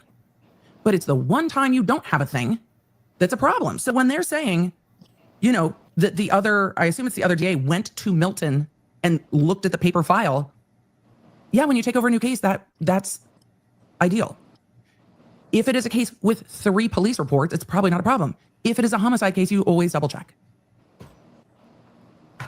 Okay, I want you to remember her reaction, how this came across. And again, she's absolutely right. Do your job. The immortal words of Bill Belichick. Do your job. Okay? Shauna, can I ask you? Shauna has a question, Julie. Yes, ma'am. It says, is that Jimmy the clerk's head? Oh, yes. Not hard. Yep, that. Oh, And then you stop. Yes, that is Bev's Jim. Jimmy, that is Jim. Oh, we're going to see full on Jimmy. Yeah, pretty soon. Like a field trip on your workday. And it may. I saw some. Dawn said, Emily, you're too honest for this state. I don't look. See? Exactly. Just do your job. By asking a couple questions. Also, if you have a good working relationship, it's pretty easy to say relationship. Let's see. There's one part, and then I'm going to run upstairs. Planes don't wait for EDB. Oh, yep. Presenting ADA Lally. Attorney Pat Hanley on behalf of ADA Lally. Here we go. Oh, you're near a microphone. You're good. Okay, go ahead. Give me your name. I like this, Judge. Patrick Hanley on behalf of ADA Lally. Okay. Patrick Hanley. I had filed, I think, either Thursday or Friday and served upon the Commonwealth and Attorney Scapiccio a motion to limit or perhaps modify the format of any presentation by ADA Lally. ADA Lally is an officer of the court. ADA Lally. The trial channel, thank you. It is so helpful. It is much appreciated that you caught this. Yeah, the law nerds picked have it up. asked for this video over and over and over again. So thank you. Yep. It is fantastic and it is much appreciated. Way to go, trial channel. Thank you. I anticipate is in a position to answer many of the questions that you have or that are raised by defense counsel, but that he should do so from counsel table and address them directly rather than in response to questions. I suggest that it would be faster. He's prepared to do it. And if there is follow-up questions that the court has or that are derivative from defense counsel's motion, I suspect that he'll be in a position to answer them. And so I suggest that be the format. Lally's attorney's like, he should sit at counsel table and we should just have a chat. This isn't a chat, sir. If we're at the point where somebody has to be under oath to take evidence in a Brady hearing, you're getting on the stand. And this isn't even like the case with Carrie Morrissey, where Carrie Morrissey's like, no, I'm putting myself on the stand. Carrie Morrissey's like marching to the stand, and the defense attorney's like, you don't have to do that. That's not the case here. The case here is Attorney Lally's attorney saying he's not getting on the stand, and the defense is like, go sit on the stand. I'm asking the question. I'm in charge now, Phasma. Why? Because it will be faster. It also obviates the need to examine defense counsel to the extent there's any question of what was sent to defense counsel before or what was raised in documents before. Defense counsel, I would suggest, shouldn't be on the witness stand, and he shouldn't be on the witness stand. The last thing I would say is, if the court is inclined to put him on the witness stand, I'd ask for the opportunity to, at the conclusion of defense and Commonwealth questioning, to question him and raise anything that has not been raised in his testimony by that point. The motion is denied. Mr. Lally can testify like any other witness. He has relevant testimony. He's being called as a witness, and he can testify as any other witness. You're just like us, you big nobody. Sorry, the movie quotes are happening today. I don't know. We switched from music to movies overnight, apparently. But no, Attorney Lally can testify just like anyone else. The judge is like, no, get your ass on the witness stand. You're not special. Lally likes to lally. You have relevant testimony. It doesn't matter. Go sit down. His lawyers do it all the time. ADAs do it all the time. I mean, not defense like this, attorneys from time to time do it. Sure. Okay. And everybody hear what she said? She said, not like this, they don't. But yeah, there's a reason why. Right. But okay. But we're going to get to, and I don't know if you guys saw in my name, it says I'm the host of Ask Riemann with Roe. We're going to see Emily's solution and then my solution. So. So we can proceed. May I, well, I'll say this. The Commonwealth has filed motions to quash. It's one of my favorite too, Amy. And one of them partially with ADA Lally. And this goes back to my initial point about narrowing the scope here and focused on the discovery issues at hand. ADA Lally is subject to a protective order on another matter. And I would ask the court to. Everybody get that? Everybody here? Emily paused too, and her eyes got very big. ADA Lally is subject to a protective order. They don't say what protective order, but I think we could figure out what that might be. What? Julie, hang on. Stay paused a minute. Yep, go ahead. Yep. Shauna said, so Lally didn't hand over everything? Oh, we will see what Lally did. Trust me, we will see what Lally did. Oh my gosh. All right. Bring it. Lally Bring it. Attitude. What was that? I said, bring it. Oh, yes. Yes. All right. I just wanted to get to this part because it says that he is under a federal, he is under a gag order. Now, we could speculate. They don't say what it is, but believe that he is under a federal gag order for what? We're not sure, but that's speculation. That's not right. That's just speculating from the stuff that's been going around. And yeah, so. ADA Lally is subject to a protective order on another matter? Not gag order, protective order. Sorry, protective order. My bad. Y'all, but she's actually stating it. So that part's rabbit true. warren that seems. Oh, sorry, what was that? I said this part's true. We're not speculating on this. He is under. Yes, but we don't know why. We don't know. We don't know why or right. Yeah. It just says another matter, right? Yes. Yep. Yeah, they didn't say, but I believe it's because of the Proctor stuff and the federal stuff. So I believe it's under federal, and you can kind of read between the lines with stuff. But again, we're not lawyers. We're just here shooting the breeze and talking about stuff that happened this week. That's right. This is we're just sharing information that other law tubers and other streamers are sharing as well. That's coming from released from the media or released from the courts or released from the lawyers that are on the cases. And this is our opinion. We are speculating. That's what we're doing here. While we advocate, right? While we advocate, we speculate. Yeah, and I mean, and as we'll see, because trust me, it's gonna get so much worse. But I mean, this is why it's important to see what happens in court. Now, again, courts are open; they're public. You can go and see, but having a court feed where you can go in and see exactly what happens and what's the doings and whatnot. I mean, this gets it exposed to show hey, look at what's going on. This is literally fuckery at its finest right here. So exactly, you're just seeing it all firsthand, and then you're just left to decide how you feel about it. Exactly. Look, it's Bev's curtain. You don't like my curtain like Jimmy does. To be Massachusetts or at least Norfolk County, we are going to end up in Australia. We are going to end up on the other side of the world if we start digging. See, I'm just making an asterisk. We're not getting into it. This is an asterisk for I want to know what this means. I will look it up and we'll find it. What the hell? Priya said, EDB, is it safe to say this is your first view? Yes. See? I saw that people were covering it. I saw that it was a discovery hearing, and then I stopped because I want to cover it with y'all. I think that's great. And she's across. Okay, so they talk about that, saying, he's under a protective order, and it's if we get to, we'll cross that bridge when we get to it. Okay. But I wanted to see the background of this, not just jump into what Lally was saying. Here comes Lal. And that sounds like Adam Lally. What, if anything, is Lally going to do? Good morning, Mr. Lally. In a loud, clear voice. Hopefully the camera switches. We'll see. A number of you are asking, why did ADA Lally take this case over? I have no idea. It happens in prosecution. Yeah. Let's get to Lally. 20 years? Yes, almost. What did you do? Wait a minute. Hang on. And what do you do for a living, Mr. Lally? Assistant District Attorney with the Norfolk County District Attorney's Office. And how long have you worked in the Norfolk County District Attorney's Office? Since 2005. 20 years? Yes, almost. What did you do before?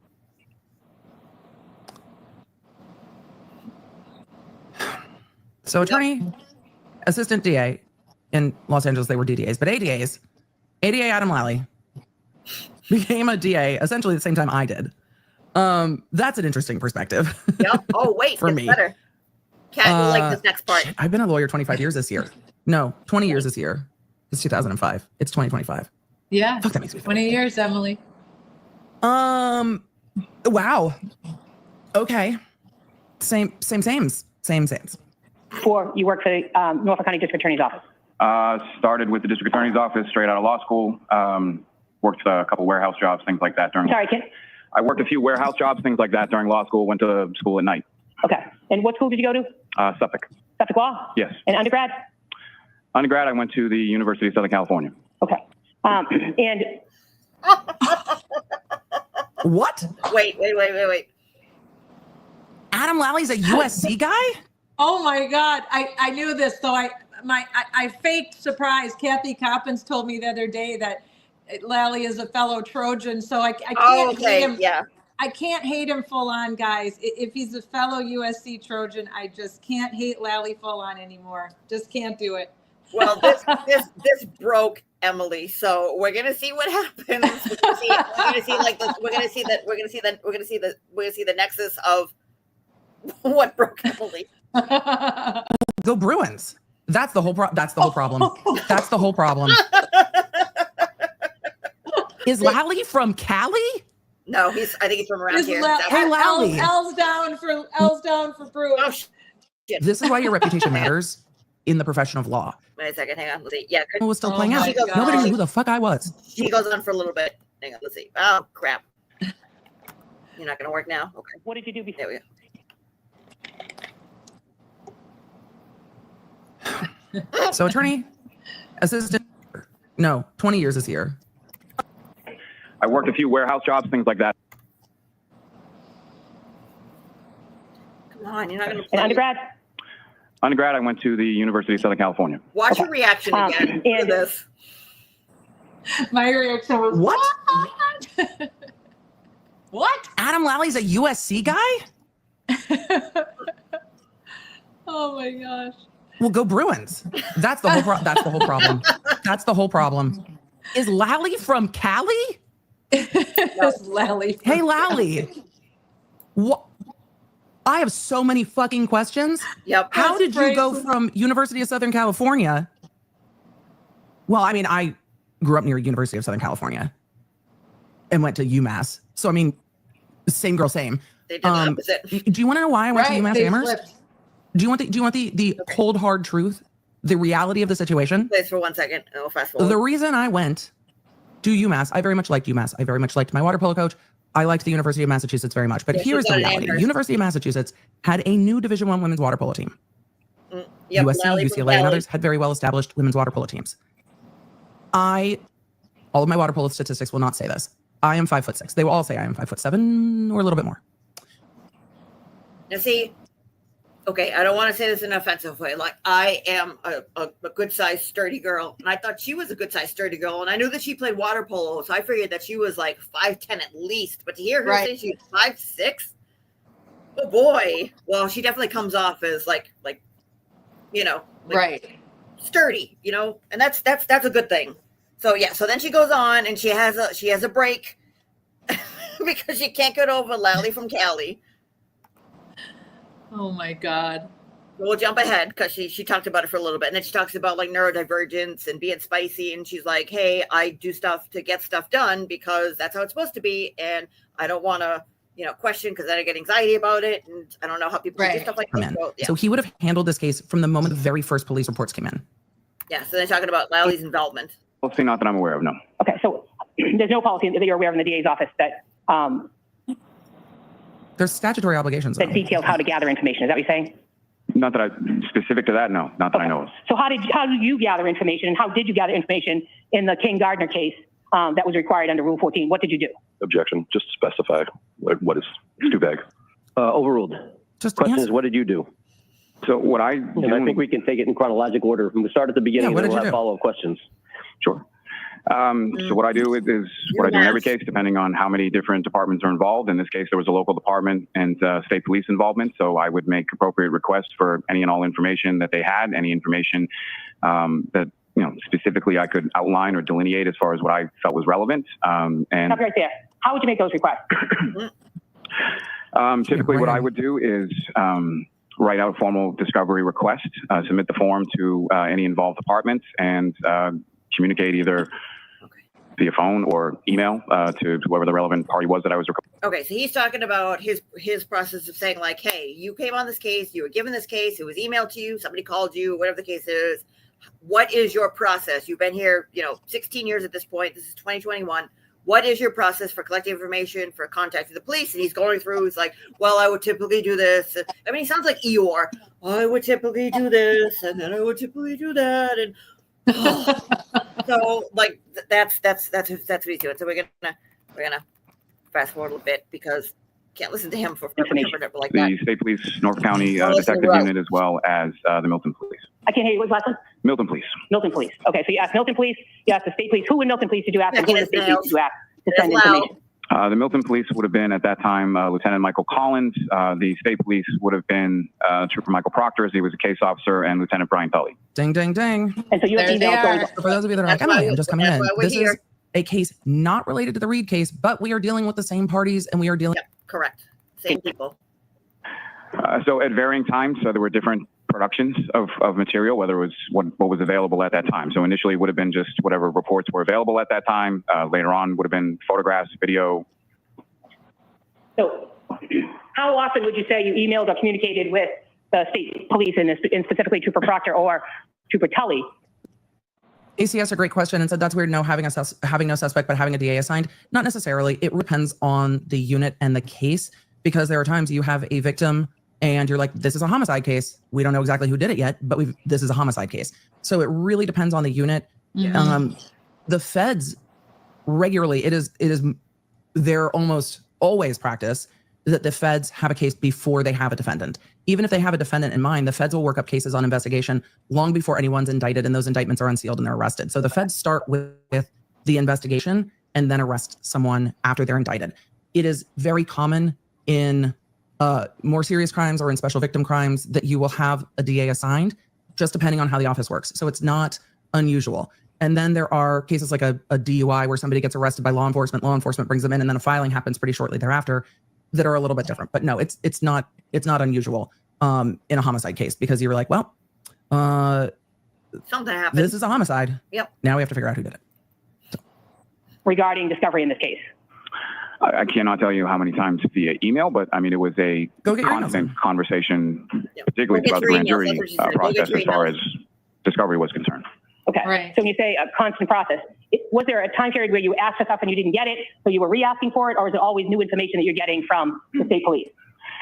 I think it would vary. I think there were certainly items that I probably had to ask for more than once, but there were definitely items that I had asked for and was provided promptly, and then moved on from there to either additional information or that avenue was complete.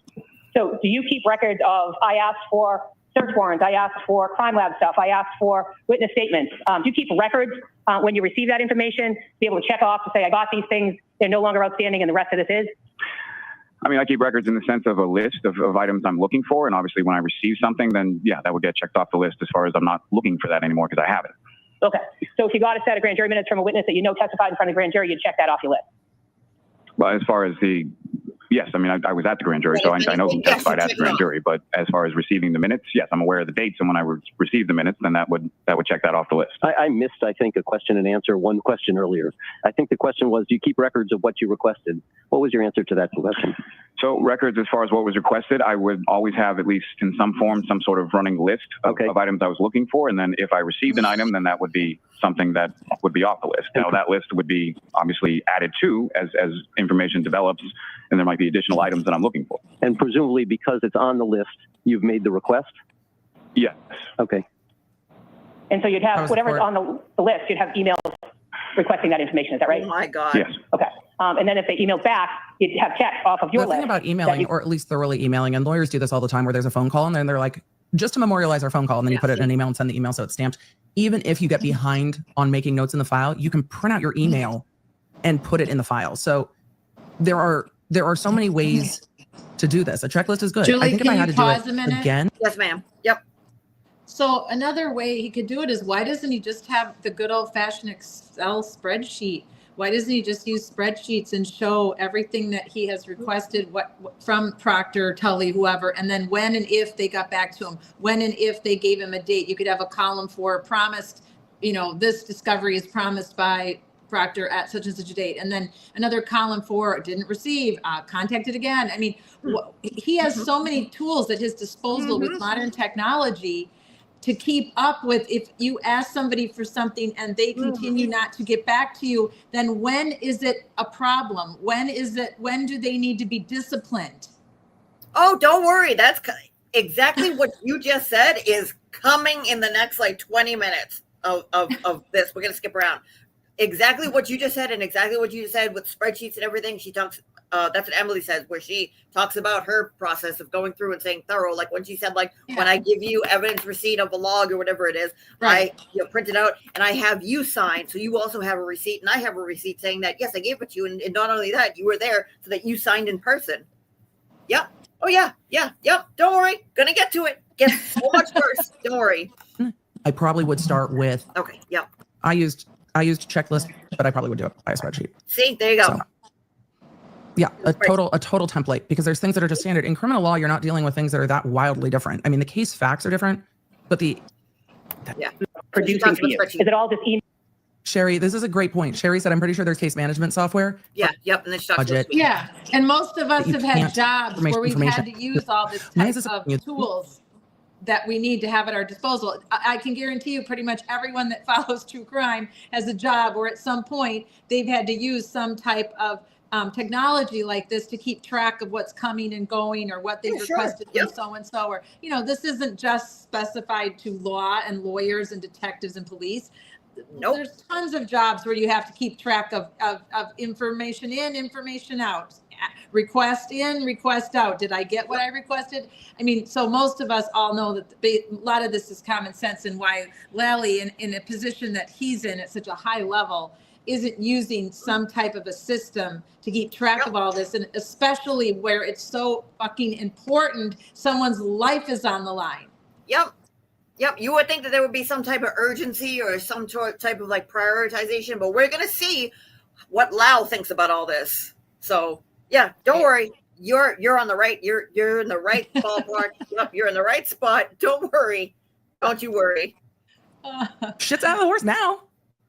They hadn't been received at that point, and then I would follow up with whoever the appropriate person was to. He talks about, so he talked about his protocol of saying, like, okay, put all this stuff out, and then you have your checklist, which you're assuming that this is what you put out. Here's a checklist.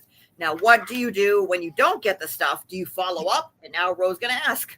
To get copies of those. And these lists remain in the file? Your lists with the check marks remain in the file? To the best of my knowledge, yes. He has a list. And have you reviewed any of them before you testified here today? No. Okay. Is there a reason you didn't review the file before you testified here today? I don't have the file. You work for the DA's office. I understand that he doesn't have the file because it's been assigned to a new DA. Did you just not check so you don't know? Are you just willfully avoiding checking? Oh my God. I do. That's me speculating. I'm not saying that he is. Yes. And you knew you were going to be asked. I did my research on prescription weight loss, and I'm ready to get my weight under control. The best news? You leave me in questions about this case, right? Yes. And you didn't do anything to educate yourself about what you did initially on the case? Objection. This is her witness. I'm not sure I agree with that as an objection, but I'm going to sustain the objection as to the relevance. He did not review the file. Next question. So what did you review in preparation for your testimony here today? I reviewed portions of the file. I reviewed some of the items that have been produced by ADA Hickman. I reviewed search warrants. I reviewed police reports. I reviewed, you were asking specifically as far as checklists or notations. I didn't review those, but I did review, I have portions of the file. I have access to the file, and I did review portions of the file. How are you not worried about this? So you did review portions of the file? Yes. Yeah. Being called to testify in court as an attorney because they're alleging evidence, how do you not care? Right. It's ridiculous. Like Shauna just said, I think this is the first time we've heard anything about his personal life. This is terrible, though. The defendant has been locked up for all, almost 4 years. Almost 4 years. And did the judge demand the evidence? Thank you, Shauna. We're going to see about that, too. People aren't afraid enough of getting in trouble. I don't know. How are you just like, it'll be fine?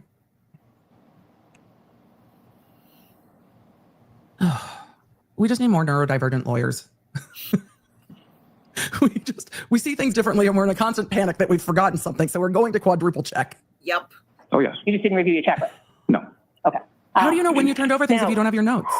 In terms of people don't just remember the that. Milton Police Department, do you also have emails going back and forth to the Milton Police Department asking for certain documents? Yes. And who in the police, would that be Lieutenant Collins? Yes. Anyone else in the Milton Police Department were you looking for documents from? On this case, I don't believe so, no. And did you keep the same type of list that you kept for the state police of outstanding things that you were looking for the Milton Police Department? Yes. And what did you get back from the Milton Police Department? Do you remember? Okay, so he talks about doing stuff with So Milton. you have Milton's not the all problem. of, so other than, strike that. Milton Police, state police, any other person or entity? No, there's nobody else. Well, there's Bodie and all that stuff. Communications that you have. Okay, so do you keep like a running page of all the notes that you've taken in the case with communications that you had with all the other entities and officers in state police in this case? Not all in one location, but it would be sort of divided up by different entities as far as what I was requesting from that specific entity and what I was looking for, what I was still waiting for, what was still outstanding, things of that nature. Okay, so what happens when you ask for something, let's just say from the state police, and they don't give it to you? What's the next thing you do? Yep. The next thing I do would be to ask for it again. Okay. How many How long times do does you that go ask on? for it before you have a meeting with the state police to look at their file? Objection. The biggest objection I have here is that Look at we're Matt not speaking about any Kohlberger's individual face. document, any individual. Excuse me, sir. What's the legal grounds for the objection? Objection, Your Honor. We're not asking the questions I like. That Yep. is that we're not on topic. Objection, Your Honor. So what? How many times do you ask for it before you have a meeting with the state police to look at their file? Objection. The biggest objection I have here is that I love we're not speaking about any individual document, any individual date. Vague questions about policy. This is general practice. Generally, Mr. Lally's practice. This is needed. What is your practice? I think part of the issue here is we don't have very specific items that are being referred to. Right. But I think I'm going to overrule the objection and give Attorney Capiccio a little bit of leeway here in terms of general practice. Right. You kind of need this. What is your general practice? So in general, how many times What is do your you system? email for the same document before you go to the state police and start to have a sit down with them? I think it varies. I think it would be depending on a lot of different factors as far as I mean, that's fair. what the item is, what the explanation is for why I don't have it yet, whether it's not available or whether it's something that they're currently working on, or if it's something that I know has been completed and I've asked for it multiple times and I still don't have it. I'm not saying that even happened in this case, but if in a general practice, if that were something that were going on, then yes, I would want to sit down with somebody and figure out exactly what's going on. Okay. So let me ask specific questions about this case. When you reached out, let's start with Trooper Proctor. In this case, looking for information, and there were emails back and forth. Were there any occasions where you did not get the documents or the information that you were seeking from Trooper Proctor? Yes. I don't recall anything specific other than if it was a situation where I'm looking for a report about something and that report hasn't been completed yet, or that item hasn't been obtained yet for whatever reason. But I don't recall in this case ever asking for something and just not getting it. Do you remember asking Trooper Proctor for the search warrants that he did in this case? Yes. And the affidavits accompanying the search warrants? Yes. And did he provide them to you? What I received was a partial affidavit for search warrant. Copy that. Did he provide them to you? Yes or no? Some. How many search warrants do you recall there being? Yes or no? Let him have it, girl. Let him have it. Do they still not have the search warrants 4 years later? Oh, don't worry. We're getting there. Because the search warrants, once they're done, like the search warrants are done when they're signed by the judge. Who's this? Okay. And then the search warrant returns come a little bit later, but not much later, because search warrants like expire, they age out. So you get the search warrant and the affidavit, a judge signs it, they get served, you turn them over when like the case gets filed, because you generally have them when the case gets filed. But and then if the search warrant returns haven't come in yet, then you turn over the search warrant returns when they come in. Uh-huh. In 2021 or beyond? Let's start with 2021. How many search warrants? You guys public search warrants? 6. Six. Here's how my mom uses Rover. First up, when my mom is traveling, she uses the house sitter. We do meet and greet first. Okay. When you asked, and he signed all 6 search warrants, is that fair to say? That's my understanding, yes. So okay. Trooper And Proctor so did 6 warrants. When did you ask Trooper Proctor for the search warrants? I mean, when the case gets filed. In July or August of 2021 when they were filed for. Okay. And when did you get all 6 search warrants from Trooper Proctor? I didn't get all 6 search warrants from Trooper Proctor. What? You did not? I did not. Okay. So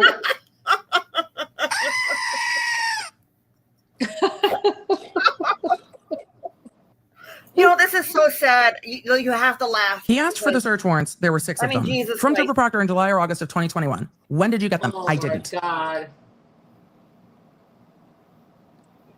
Yep. What the actual fuck? Did you get one search warrant from him?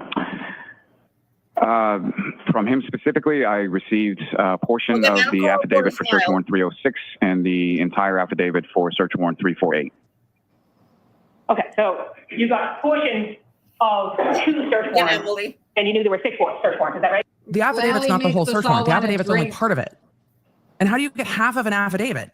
If somebody gives me half of an affidavit, my response is going to be, what the fuck is this? Exactly. How do you get half of, what does that even mean? Half of an affidavit. Ridiculous. But there's a search warrant and an affidavit. Oh, it gets worse. What? Gets worse. Yes. Did you make notes? There are so many. For all of you in the chat saying it's a half affidavit, 10 out of 10 law nerds, the wit never disappoints. I'm buffering. I had to back this up and hear the questions in full. I'm so confused. Entire affidavit for search warrant 348.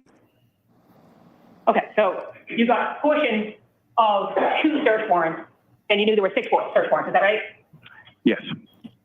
Did you make notes somewhere in your file? Geez, I asked Trooper Proctor for these 6 search warrants. He hasn't given them to me yet. I believe yes. Okay, so those are in your file. I believe so, yes. Okay, and then when you didn't get the search warrants from Trooper Proctor, did you meet with him?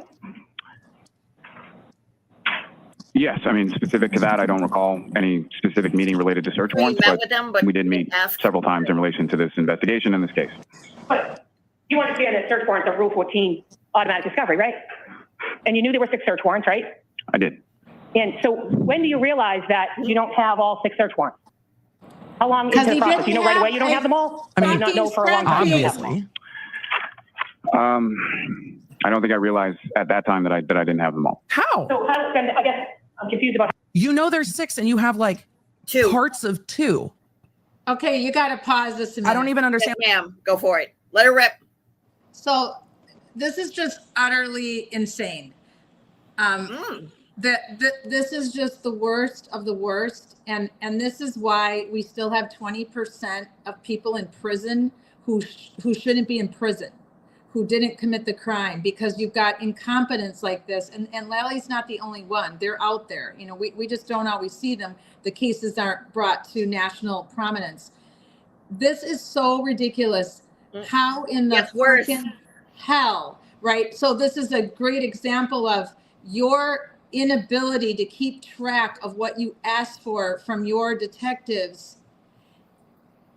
It's unacceptable, right? On every level. There is a man in jail. I mean, this is unacceptable on every level. And how he doesn't end up with some type of consequences for this and Proctor. I mean, again, what more can we do to Proctor? I mean, he's been fired, but this is scary to think of for, like we were talking about on the last Friday Night Lives. This is scary for the Brian Walsh case, for justice for Anna Walsh, because she still hasn't been found. And it's obvious that she's been unalived. And it's pretty obvious to me, this is my opinion, that her husband unalived her, that she's one of the 85% of women who are unalived, that of the women who get unalived, 85% are unalived by their exes, their current husbands. The evidence all points to Brian Walsh in huge fashion. And now you've got Proctor once again being called out for not doing his job, for not doing what he is supposed to do. Well, so to talk about the Brian Walsh stuff, but just to kind of give a blanket, so we might not get to like the final, but basically what the conclusion is from all of this. And again, me being a Mass resident who has lived here and has seen this type of stuff. I mean, like I joke about it in chats and on here and talking to people, where they're like, I can't get over that this is the type of shit that goes on in court cases. Like, I can't believe this and I can't believe this. And even Emily was like, I can't believe this. And like, no, Karen Reed. And like, to us here in Massachusetts, it's like, yeah, that's just the way it is.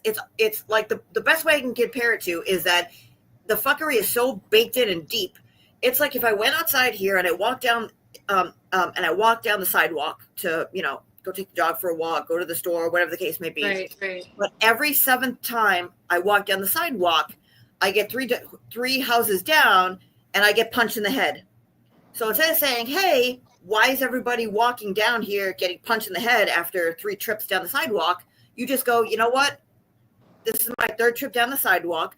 I'm going to put a helmet on so that when I get punched in the head, it won't hurt as much, and I'll continue on my way. Instead of saying, why is analogy, Julie? In the head, you know? Right. It's a great analogy. But, you know, when does the fuckery end? I mean, when do you finally put an end to all this? But this can't be happening in just Massachusetts. That's the point that I was trying to make. Not all cases get natural prominence. I can guarantee you that there is major fuckery going on in where is Sarah Ebersol in Marion County, right down the street from my house, like not really, but hour and a half away, 2 hours away.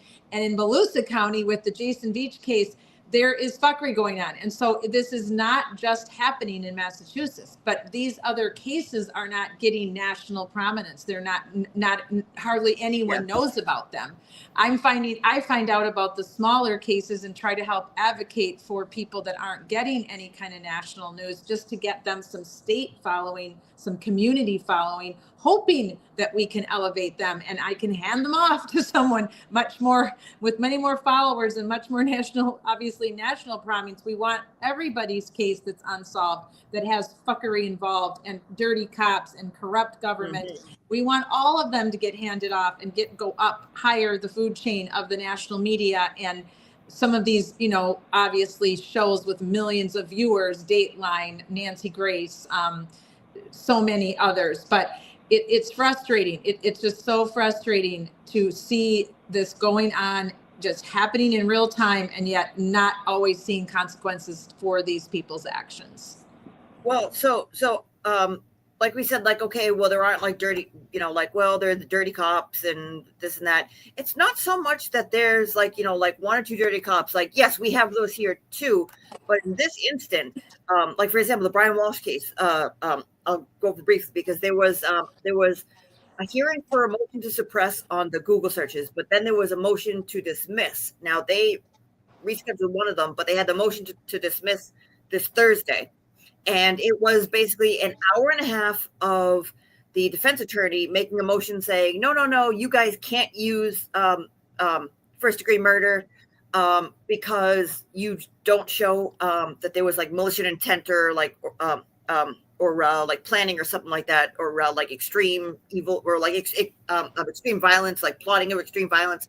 It was like, well, that was presented to the grand jury, and the judge was like befuddled. She's like, wait a minute, I thought you were going to talk about the motion to dismiss about the Google searches and, you know, the fuckery that went on there. He's like, no, I want to argue about this. That's going to be for later, but we want to, like, they basically want to get first degree murder off the table. And the ADA in that case is Laura McLaughlin.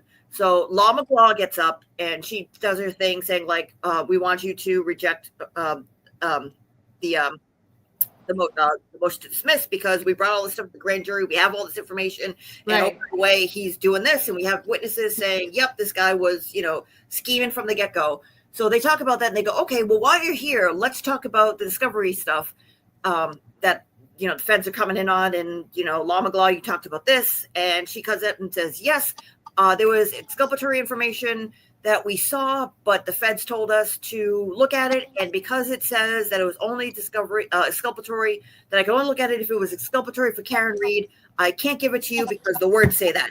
And the judge said, okay, but it's exculpatory. And so therefore you have an issue in like the wording. And she's like, nope, I was told this and I stopped. And I was like, oh my God. So basically and then the judge spends 5 minutes. She's like, you need to go through because this person right here is going to, like, if you have exculpatory information that the feds gave you and this guy's asking for it and you say, no, I was only told to look at it for Karen Reed, I can't give it to anybody else. He's going to he's going to run to appeal if this case gets found guilty.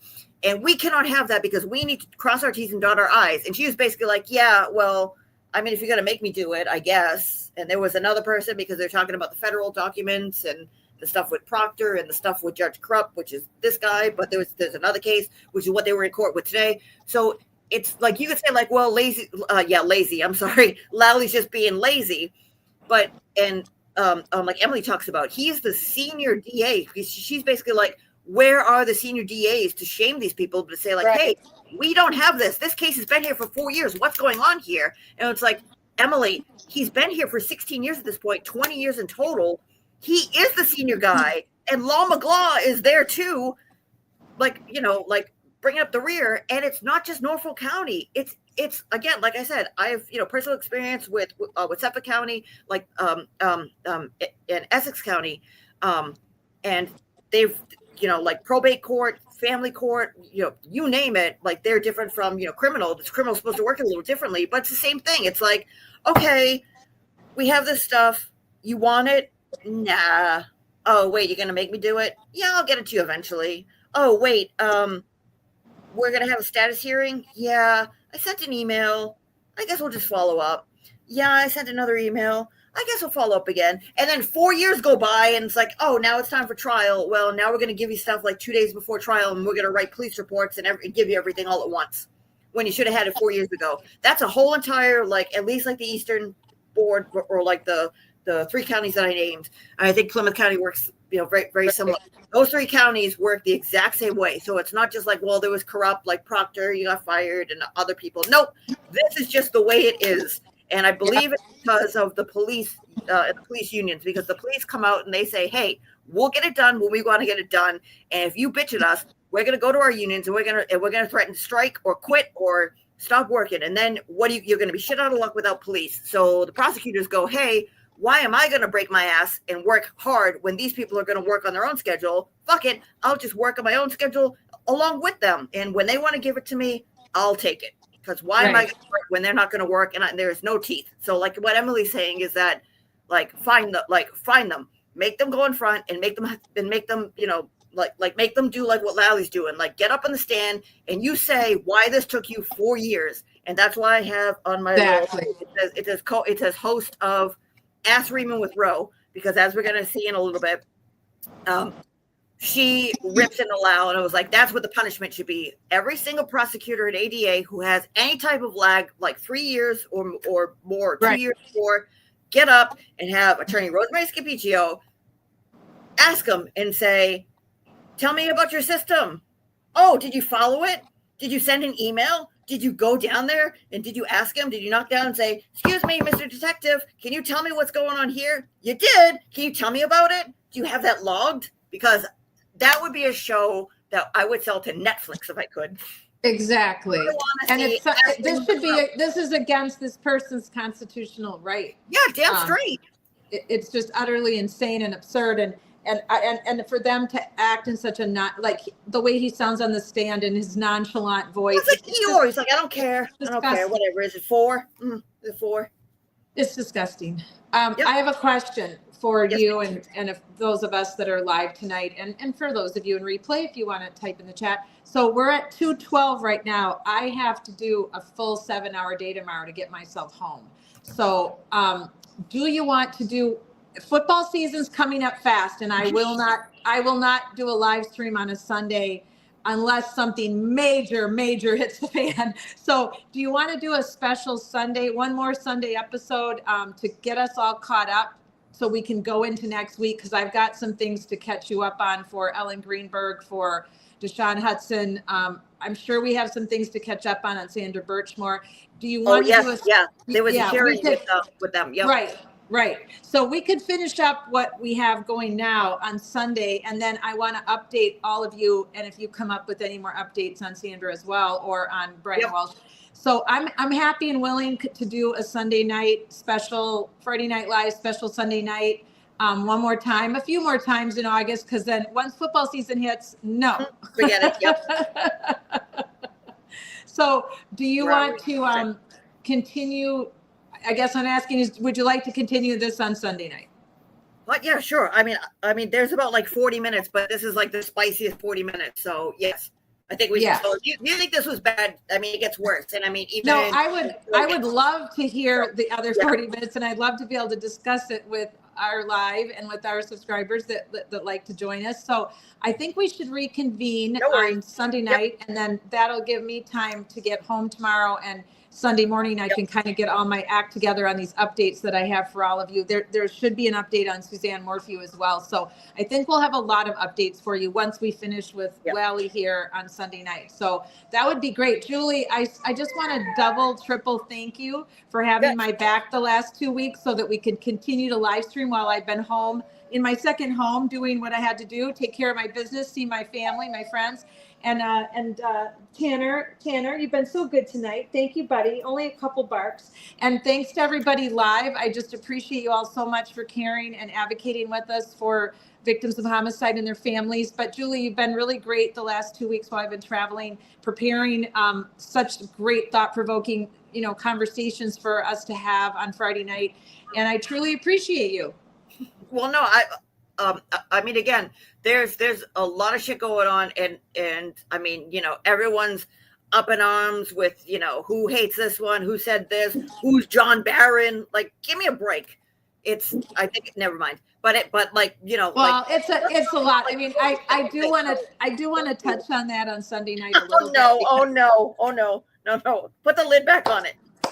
Kind of like what I said at the beginning, though. So the T-shirt I'm wearing, Kathy Coppins gave to me, and it's the one I've worn several nights on lives. But if I can show it to you, it's a flower, and underneath the flower it says "Be kind," and around the flower it says, "In a world where you can be anything, be kind." And even if you don't agree with someone in a trial situation or in a justice situation where we're giving our opinions on who we think might have unalived Sarah Ebersol, or who we believe unalived Suzanne Morphew, Suzanne Clark Simpson, come here, baby, who we believe is where there's many more culprits involved in Sandra Birchmore, not just Matthew Farwell. Those are our opinions, but do not trash talk us, do not dox us, do not threaten to harm us or come to our homes or threaten us on social media, because that's just wrong. It's terrible. Everybody's allowed their own opinion when they follow these cases in advocacy, whether you're an advocate like we are here at Social Change Warriors, or you're just a true crime enthusiast and you, like I said, you like the A to Z component of true crime. Be kind to people that don't agree with you. You do not have to be nasty. You do not have to wreak havoc on social media. It's just despicable and disgusting. So I do want to touch on that again. The social worker wants to touch on that on Sunday night. And I won't name names because most of you already know who these culprits are out there, constantly trying to stir shit and hurt people's feelings, make people feel bad. And I'm just not up for that. I'm not for it. I've never have been. So I've gotten myself in trouble defending people that have been tarnished on YouTube and Twitter. And, we're just a small grassroots channel, so we don't have a big voice. But even so, I'm still out here. I'm still live streaming. I've been live streaming. Our year anniversary is coming up really quick, so we're going to have to figure out a year anniversary stream. Julie's been with me now for almost 6 months. Shauna, Kathy, Kim, all of our Kaz, all of our people that have been coming. Olive's been here so much live.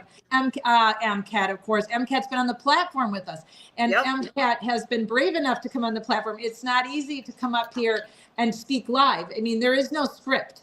There's no prep for this. I mean, I prep with my decks for you guys so you can see photos, and Julie and I prep videos to show you. That's my prep.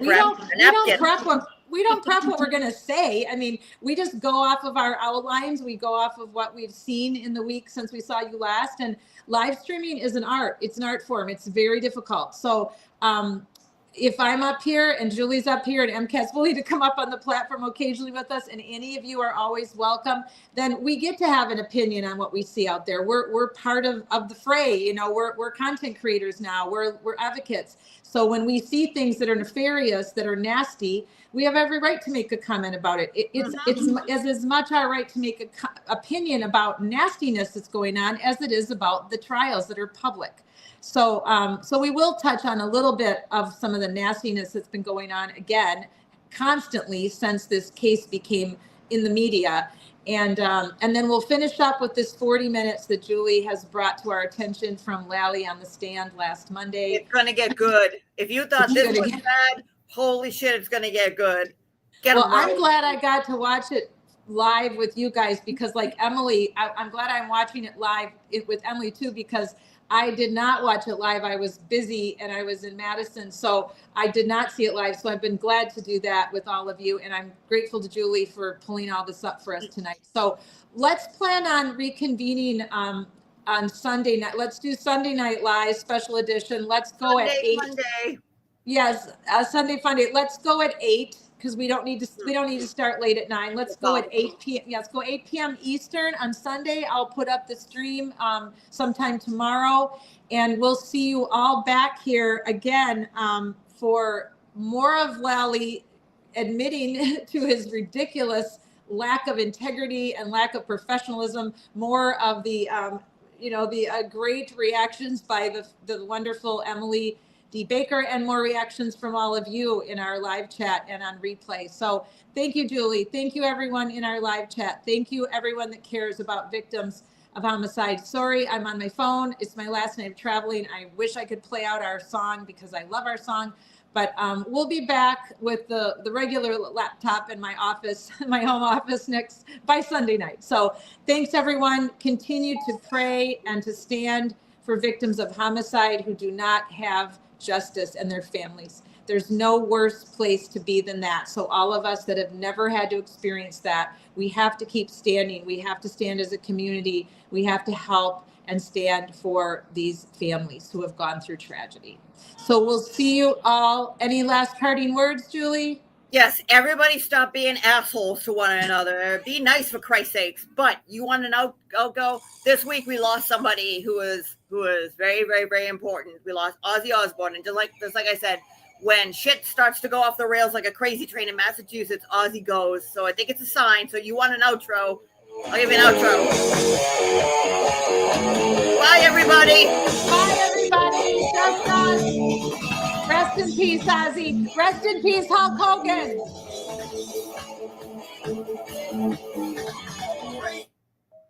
No. But that's how it goes. Millions of people live in this world. Baby, it's not too late to learn how to love and forget how to hate. See, listen to Ozzy.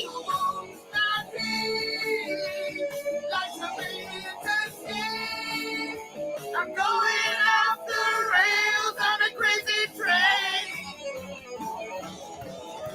I'm going off the rails on a crazy train.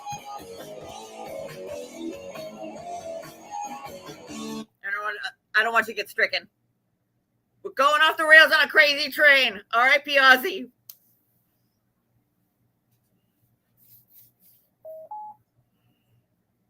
No, you muted.